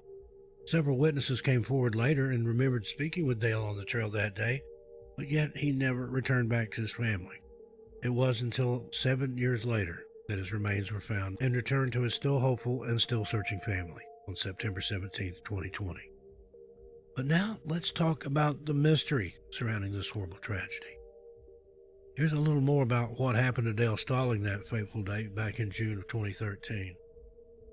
Dale and his family left their home in Goliad, Texas in a camper trailer and headed west to Colorado, a place Dale had always wanted to see and explore. He was an experienced outdoorsman and loved to camp and hike, and was also a very avid gardener and was known to spend hours alone at home just spending time and tending to his many plants. He decided a day trip to Mesa Verde National Park was the perfect way not only for his family to spend some quality time together, but also for him to make his dream of seeing the sights in the beautiful Colorado National Park a reality. And so, they were on their way. The trail was known to be a bit rough and rugged, so initially the Stallings were only planning to drive to the lookout point and experience the breathtaking scenes from a distance. Dale's parents were elderly, and it's reported that his wife was overweight, so nobody but Dale would have been able to hike the trail very easily. Once they got there, however, Dale being Dale and having his great love of nature and the outdoors, decided to seize the moment and finally have the opportunity he had waited for so long, to be there in Colorado, in the Mesa Verde. He just had to get a closer look at the Spruce Tree House ruins. 22 minutes before Dale took off for his hike, the weather conditions were not that good. The temperature was somewhere between 90 and 100 degrees. The terrain was another worry, as it was rugged with steep canyons and mesa tops.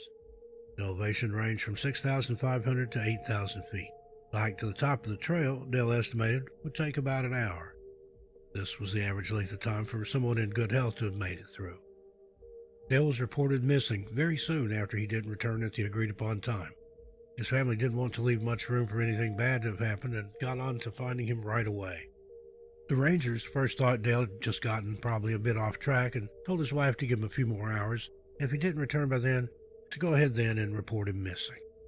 According to a park public information officer, the park has never had anyone go missing for more than a couple of hours. Once it had indeed been 2 hours after he was supposed to have been back, the park initiated a 2-week-long search and rescue operation, which included around 60 searchers, 2 dog teams, helicopter surveillance, and rope teams rappelling off the cliffs in the Chapin Mesa area. This is where the canine teams had initially shown some interest in the first couple of days of the search, so this is where they decided to begin. The Petroglyph Point Trail follows a cliff base before descending to the mesa in a series of steep sections of switchbacks, which then had some steps cut into the rock. Though he didn't have any water with him on this extremely hot day when he disappeared, Dale did have his cell phone, but after he was determined to have disappeared, nobody could get any kind of response or an answer from him when they tried to reach out.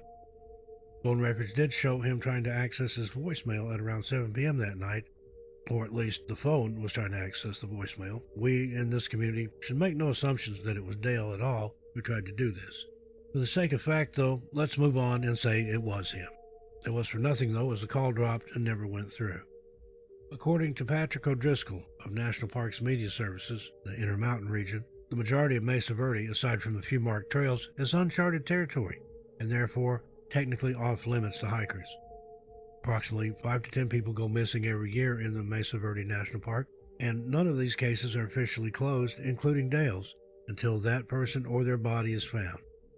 Authorities have shared everything from actual case files to random tips with the family, but Dale's wife, Dalene, sees things much differently than park officials do.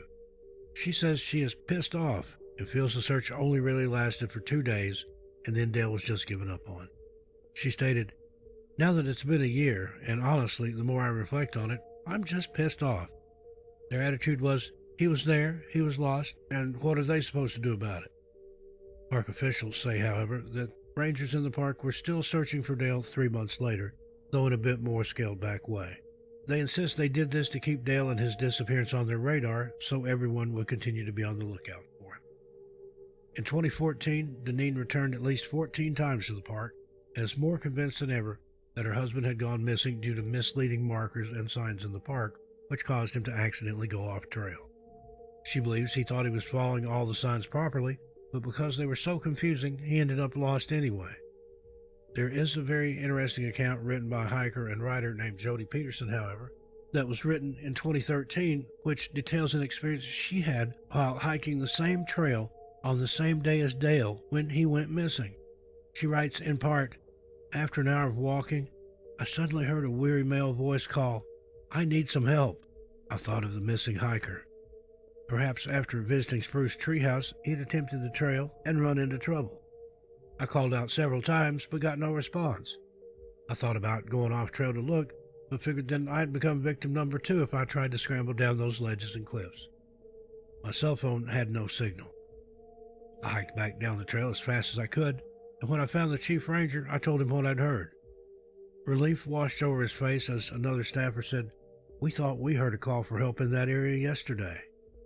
They quickly began planning to bring in dogs and more searchers. I left the ranger station and stood looking at the opposite side of the canyon where I'd heard the call for help. I said a silent prayer. When I got back to my western Colorado home the following day, I checked the news thinking that I'd read that the hiker had been found. Instead, I learned that Mitchell Dale Stalling was still missing, and now 70 people were looking for him. As I write this, it's been almost 2 weeks since Stalling vanished, and the search has been scaled down. A group of us think he's still somewhere in the park, said Chief Ranger Jesse Farias. We've all heard of planned disappearances, but it doesn't smell that way. The odds of him being found alive, though, are basically 0. Perhaps he fell between big rocks in a place where searchers can't see him. Perhaps wind shifts made the dog miss his scent. Now, the question, though, is this. If Dale was heard calling for help by several different people, and searches were immediately put into place and conducted as soon as this was reported, then how did no one come across him again, even hear him again, or find any evidence of him at all?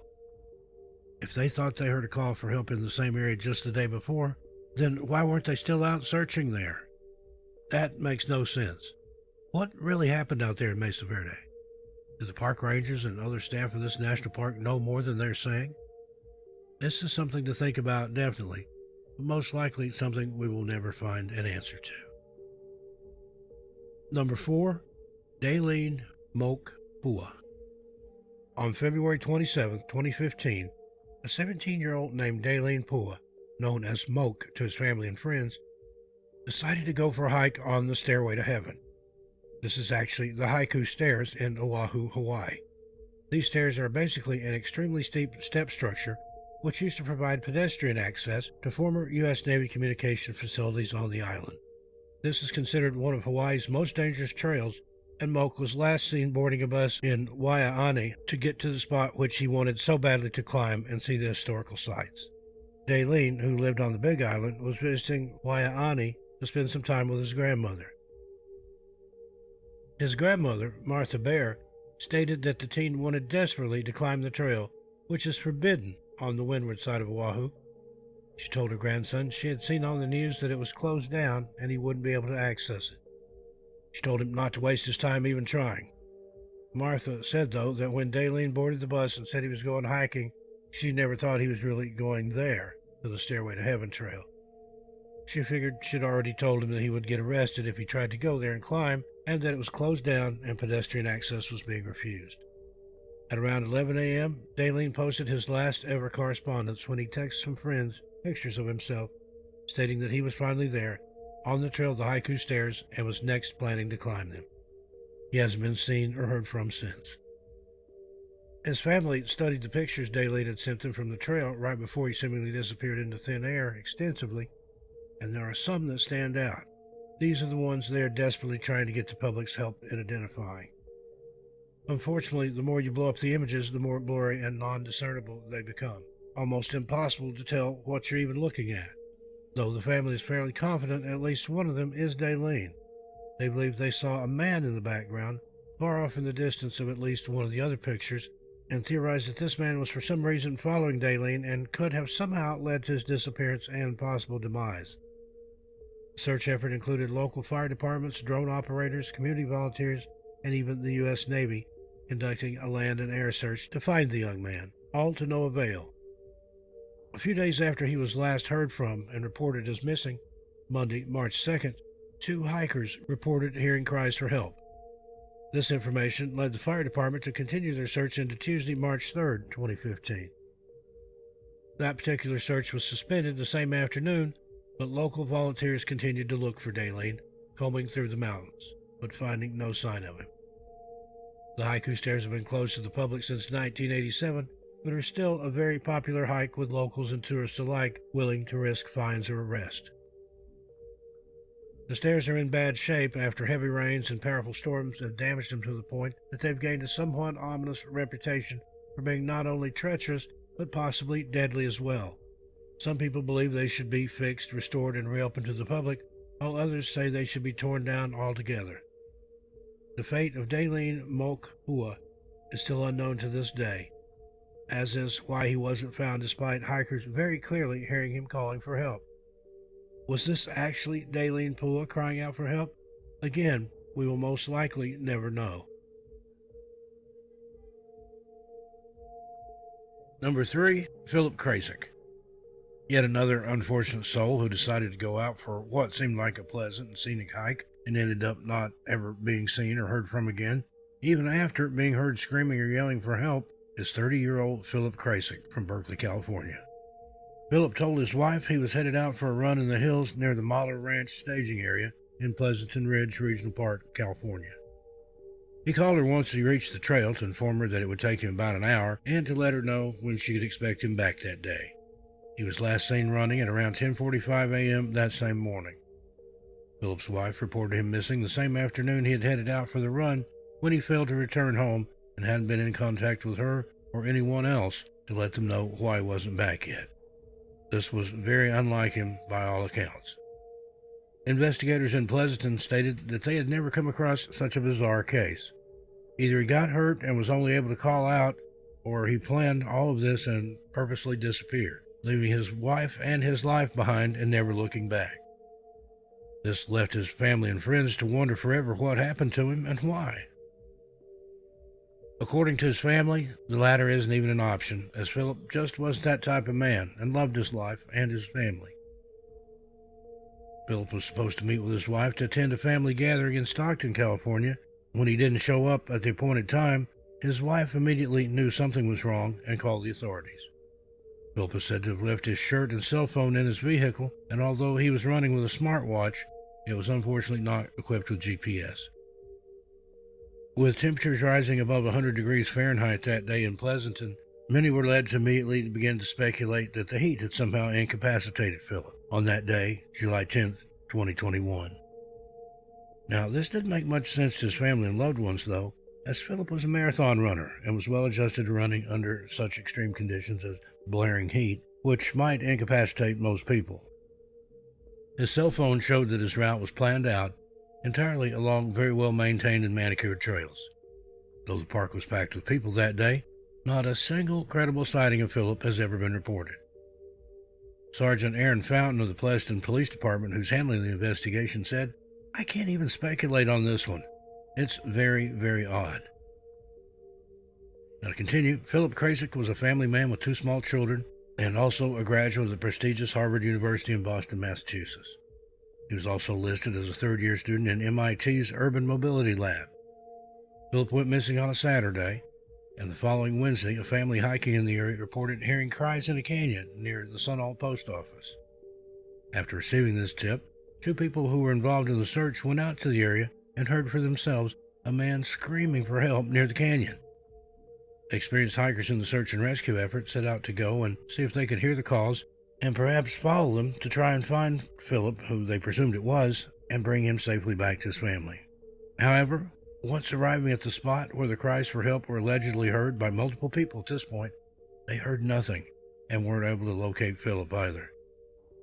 That same night, the search efforts were officially called off, and Philip hasn't been found as of this video being made, almost a month later. Theories run wild as to what happened to Philip Krasik. From demented and murderous drug dealers taking him hostage, to large felines somehow carrying him up trees and feasting, to him just walking off and abandoning his life, which he was said to love so much. However, that's just what these are, theories, as there hasn't been any evidence as to if this was definitely Philip who was heard crying from the canyon for help that fateful day. Again, why didn't the first two experienced hikers who were sent out and did claim to have heard at least someone crying for help never find him? This is another case that is completely and totally baffling and runs along the exact vein as the previous two and the cases to follow. We'll never know. Surely, if he was attacked and eaten by wild animals, there would have been some sort of trail for either the animal searchers or even the human ones to find and follow, at least leading to some sort of explanation. Signs of a struggle, blood, torn clothing, etc. We'll just have to wait and see on this one. Do have an update here. While this video was in editing, Philip was found deceased. We'll create a new case update video very soon to discuss this with you. Philip, rest in peace, my friend. Number 2, Linda Artega.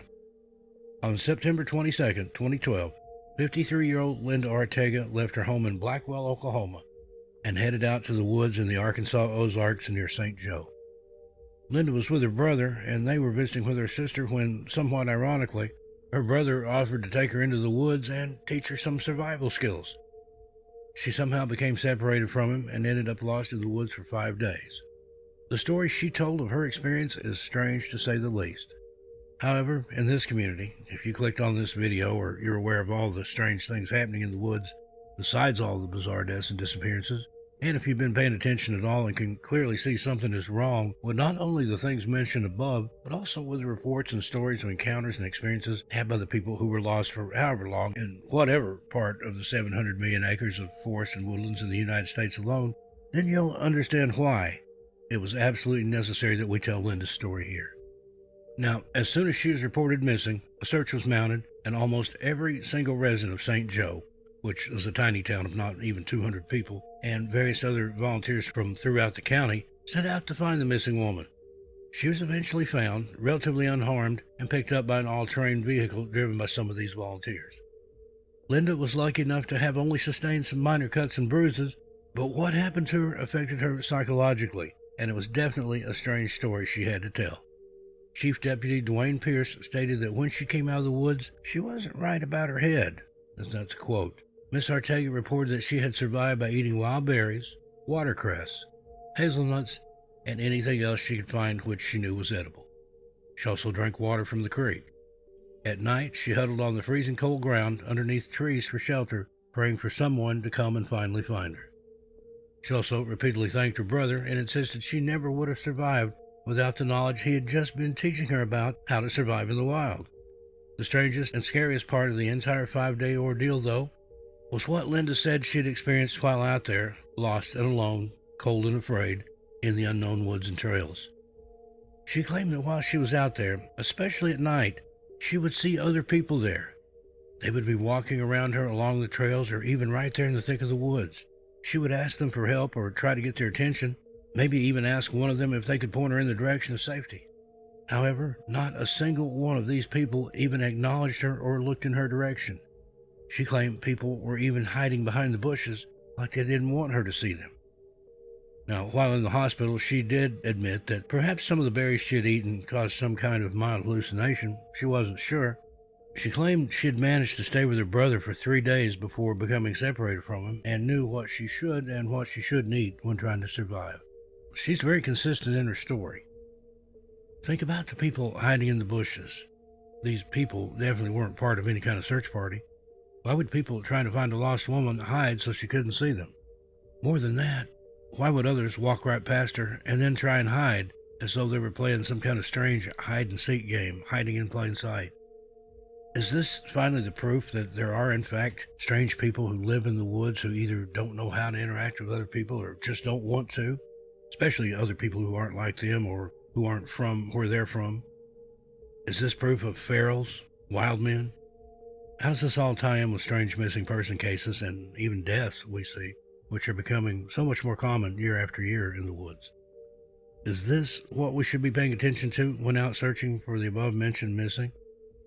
There was a statement made by the doctor Linda saw after being taken to the hospital when she was rescued, which validates her sanity. she was not insane.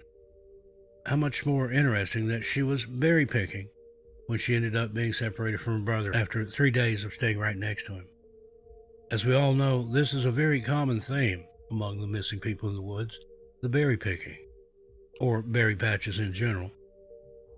But there are those who are found, and then those who seem to be forever lost. Linda is not the first person, or more specifically, the first woman, to report things like this while either lost or, for whatever reason, wandering the woods alone. There are many other reports of women being followed or even chased by what they referred to as men while being lost in those same woods. This is also very common in the East along the Appalachian Trail. Think back to the story of little Dennis Martin and how a family out for a hike or camping trip saw what they referred to as a wild man carrying something which looked like a small child over its shoulder. There are also several park rangers in the United States, Dwight McCarter among them, who have come forward since retiring and tell stories of wild men living and even hunting in the woods of our national parks and general forested areas of our country. Is this only going on here in the United States, though? Not at all. There's one specific report we covered in an early video about wild men and feral humans in the woods, where at least one park ranger was attacked by one of these people. Now, luckily, Linda was able to keep her wits about her despite what must have been petrifying fear, and she made a full recovery after her harrowing ordeal.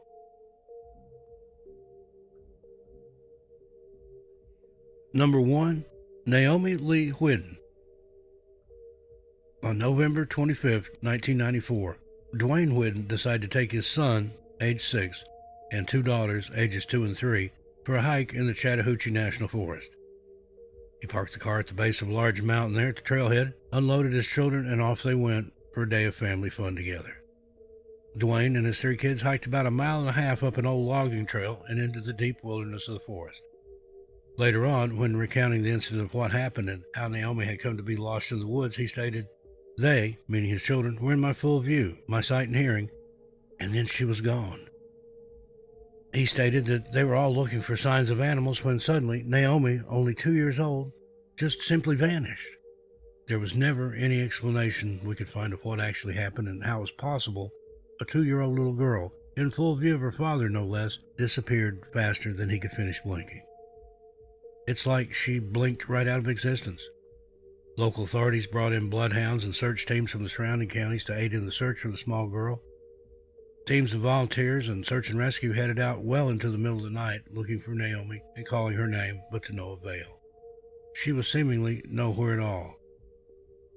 Now, approximately 25 hours after she first disappeared, a man named Kip Clayton was searching the outer fringes of the search area he and his team were assigned to when he said his intuition, that old gut instinct, pushed him forth to go and search another 250 yards forward, leaving the official search area he was looking in. But that's when he found her. Laying next to a large log, face down and unresponsive in mud, muck, and leaves, was 2-year-old Naomi Whitten. He picked her up and she let out a small moan.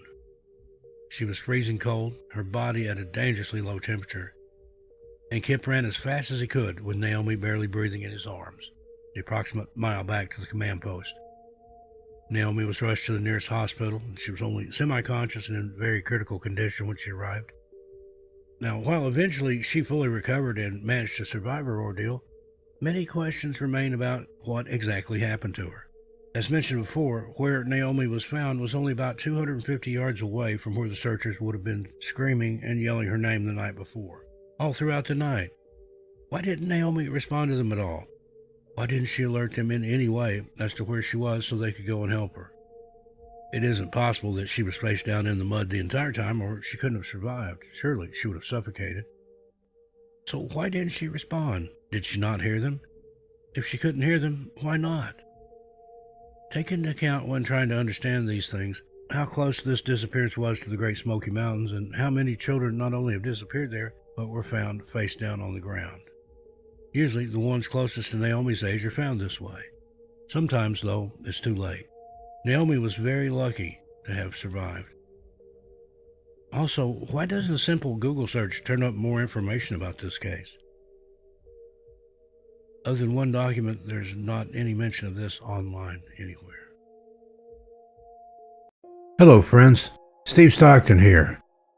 In this episode, we're going to take a look at some bizarre disappearances from hospitals. Join me. Let's walk and see.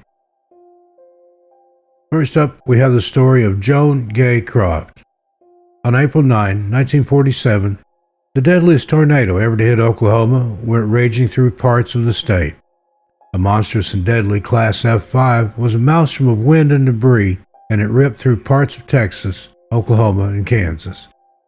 At some point, it blew a path through the town of Woodward, Oklahoma, leaving in its wake chaos, destruction, tragedy, and death. In the end, 185 people were deceased, 1,000 more were injured, and it was the beginning of one of the strangest unsolved mysteries in Oklahoma's history. Although many people tragically lost their lives to the whirling cyclone of death, there were many, many more who were spared. One of those who was lucky enough to have escaped death's clutches was a 4-year-old named Joan Gay Croft. Joan's mother had been killed in the natural disaster, and her stepfather had been critically injured, but Joan herself had come away from the brush with death with a non-life-threatening injury in the form of a piece of wood that penetrated her leg. She was found and rushed to the hospital for treatment, along with her sister, Jerry, who had also suffered non-life-threatening injuries. There was obviously a huge influx of seriously injured people, some on the brink of death due to the storm. And so the girls were quickly and easily treated and then relegated to the basement of the overcrowded hospital, as it had been transformed into a shelter where many refugees from the tornado were being housed and treated. They were there for a night, and things were chaotic and sad, but they got through it together. The next day, 2 men in what were described as khaki army uniforms went into the hospital and made their way down to the basement. They went straight for Joan and tried escorting her out of the basement in front of everyone else, which by now was at least a few hundred people, despite the little girl's loud protests and screaming. They knew who she was because when they first entered the basement, they'd ask a member of the overworked and overtired staff who she was, asked for her by name, specifically, and the staff member pointed her out. They didn't seem to be interested in anyone but the 4-year-old girl. Joan screamed and cried, pleading with the men not to make her leave her sister, and the men patiently comforted her, telling her that they were friends and that she would be back there in just a few hours to collect Jerry so they could be brought to wherever they were going together. The hospital staff realized what was going on after seeing the commotion and tried their best to intervene, and as they did, the men were very calm and composed, seemingly very professional, and they then explained that they were merely taking the girls, Joan first and then Jerry, to another hospital where the girls' relatives were waiting for them. Somehow, the men were allowed to leave with the little girl, as apparently that explanation was deemed good enough for whoever was in charge. But no one ever returned with Joan, and she was never seen or heard from again. Nobody ever saw the 2 men again either. Eventually, it was discovered that Joan had vanished and had more than likely been abducted. And when that happened, a major manhunt was launched for her, but it turned up almost nothing at all. In fact, her kidnappers have never been identified, and no trace of them or Joan has ever been found. The case gained international coverage, which meant it was a big deal at the time, a time when most cases didn't get much further than the local media and news. And in the years to come, it spawned many anniversary articles asking what could have happened to the little girl and who her alleged abductors were. On May 22, 1993, the case was covered on the show Unsolved Mysteries, and it featured a full dramatic reenactment of the whole bizarre event. Interestingly enough, many women have come forward throughout the years claiming to be the adult Joan Gay Croft, but those leads have never gone anywhere, and all the women have been ruled out either genetically or by some other means. In 1999, a woman came forward to the editor of the newspaper, The Oklahoman, claiming to be Joan, but she then ceased all communication after the initial contact and failed to show up for the planned meeting with the editor. This happened again with a woman living in Canada, and obviously no one knows whether or not either of those women would have been the long-lost little girl. Despite dozens of women throughout the decades who claimed to be the little girl, none of them have ever proven to be, and that leaves us with nothing but theories to go on, as Joan Gay Croft is still listed as a missing person. Most people believe she was kidnapped, due to obvious reasons, but that doesn't explain the series of bizarre events that happened leading up to the alleged abduction. Who were the men? How did they know about Joan, who she was, and where she was? Why were they specifically looking for her out of the dozens of other kids who had been orphaned or at least stranded in the shelter due to the devastation of the tornado? And why not take her sister too? They knew her name, and so they must have known at least of her, but what did they want, and how were they able to publicly take her yet leave behind no clues or traces and never be seen again? For their part, Joan's family believes that some other family lost their daughter in the disaster and wanted to replace her with Joan. But, just like everything else, there's never been any proof to that theory. Simply put, no one knows what happened to Joan Gay Croft, and more than likely, no one ever will. Next up, we have Jerry Irwin. Another strange vanishing that has more than just a little bizarre and unexplained element to it is the disappearance of Private First Class Jerry Irwin. On March 2, 1959, Jerry woke up in a hospital in Cedar City, Utah, with no memory of how he ended up there in the first place. He had reportedly been unconscious for 23 hours, during which time he had been talking in his sleep and saying something about the jacket on the brush. When he came to, he asked the hospital staff if there were any survivors, but no one knew what he meant by that. Survivors of what? No one knew, including Jerry himself. Finally, though, he became lucid enough to tell his story, and it seemed like his memory was coming back to him. He told the staff that he had just been off on a leave of absence and on his way home from Napa, Idaho, going to Fort Bliss in El Paso, Texas, where he was stationed. He said he was a technician for Nike Air Missiles and that after he had reached Cedar City, he had been driving along Route 14 when he looked up and saw what he described as a strange, pulsating object in the sky. He pulled over and got out of his car to try and get a closer look at what he was seeing, and he thought that at first it was a large airplane coming in for a possible emergency landing. Jerry then wrote a note which he put on his car windshield that said, "Have gone to investigate possible plane crash. Please call law enforcement officers." He also scrawled the word "stop" on the side of his vehicle to try and get whoever was passing by to stop and read the note, thereby calling attention to it and alerting the authorities about it. He simply scrawled the word "stop" in shoe polish and then walked off to investigate the strange sight in the sky. A fish and game inspector came along and found the note sometime later, and after alerting the sheriff's office, a search party was launched both for Jerry and for the alleged plane crash he claimed to have gone to investigate. When he was brought to the hospital, no one could understand why he was completely out cold and unable to be woken up by any of the usual means, and there also seemed to be nothing physically wrong with him either. When he did finally wake up, he claimed that his jacket was missing, but that he otherwise felt perfectly normal, if not a little tired and confused. He was then transferred to William Beaumont Hospital at Fort Bliss, so that there he could be observed for 4 days, and after that he was put back on duty and into circulation. Not too long after continuing his duties, Jerry began suffering random fainting spells while on duty, and, fearing for his health, his superiors at the base made him go and get evaluated again at the hospital. He fainted again, and when he woke up at the hospital, he was said to have been in a similar state to when he had first been there a few weeks earlier.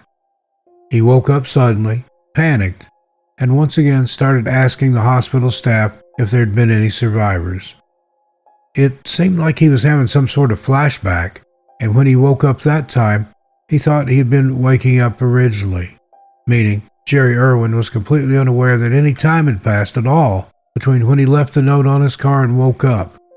He didn't know he had been on duty for all those weeks, or that he had been fainting.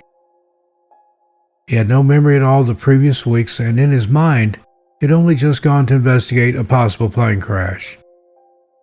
He was kept at the hospital for a full month for observation, and was then once again released back on base into active duty. The very next day, he suddenly left base without permission and got on a bus to El Paso, stopping at Cedar City and disembarking. He then headed directly to where he had originally parked his car on the side of the road, and to the same area where he had originally been investigating what he thought was a possible plane crash. He apparently found his jacket, and inside one of the pockets was a pencil shoved inside of a buttonhole with a piece of paper entwined around it. Jerry purportedly burned the paper, but then came out of whatever trance he was seemingly in and returned to the road. He was picked up there by the local sheriff.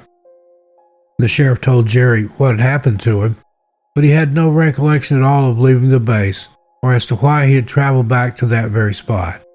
He also had no idea what was on the paper that he burned or why he had burned it in the first place. Jerry Irwin was subjected to another extensive psychological evaluation, but when no further answers could be found, a deeper analysis was ordered. He was once again put into Beaumont Hospital for tests and additional evaluation, but then he was almost immediately released again. As soon as he was released, he once again went AWOL without any warning, and he hasn't been seen or heard from since. So, what happened to Jerry Irwin? And why was he seemingly so obsessed with that particular location on the side of the road? Why had he gone back there? What happened to him initially that made it so he was so knocked out that even the usual methods of waking someone up from a stupor proved useless when used on him? How and why had he been so entranced that he had no memory of returning to that spot or why he had burned that piece of paper? If he was tranced or knocked out, or both, then by whom and why?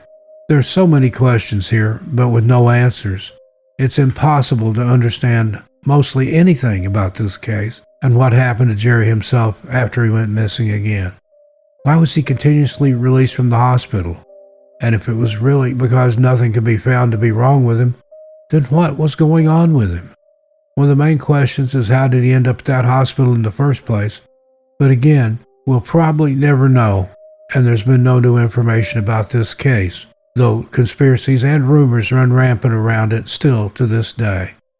Jerry Irwin is still listed as a missing person. Next, Benita Chamberlain.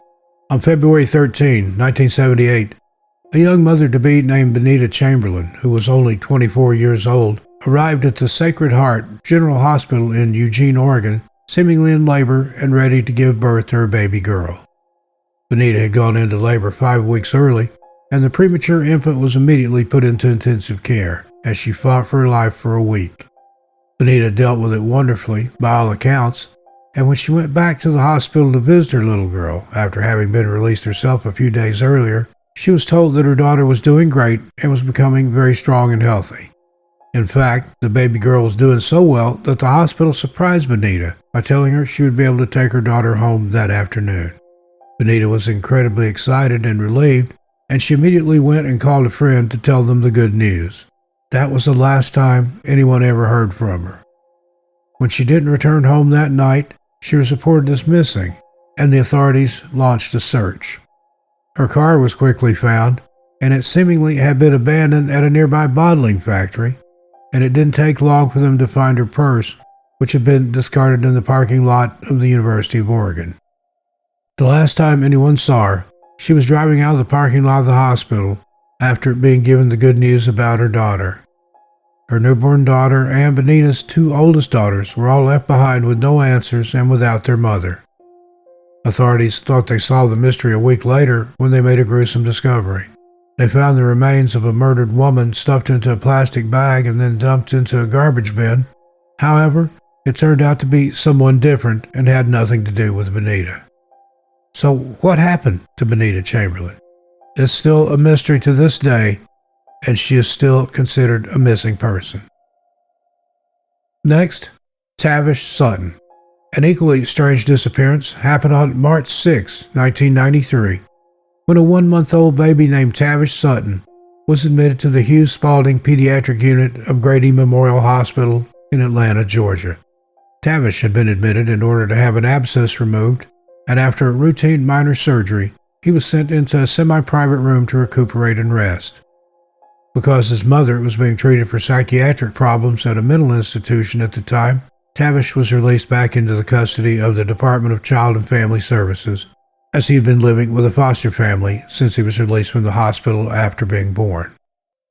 His biological mother didn't even know her new baby was having surgery or that he had been admitted into the hospital that day. 3 days after that surgery, Tavish Sutton would vanish without a trace. In the early morning hours, around 6:45 a.m. on March 6, 1993, a nurse checked on him and found him to be doing well. She returned to the room 15 minutes later, and the baby was simply gone. A thorough search of the hospital and the surrounding area turned up nothing at all, and the nurse was the only one who had entered or left the unit at that time. Some sources say she's the only one that left the hospital at all that hour on that day.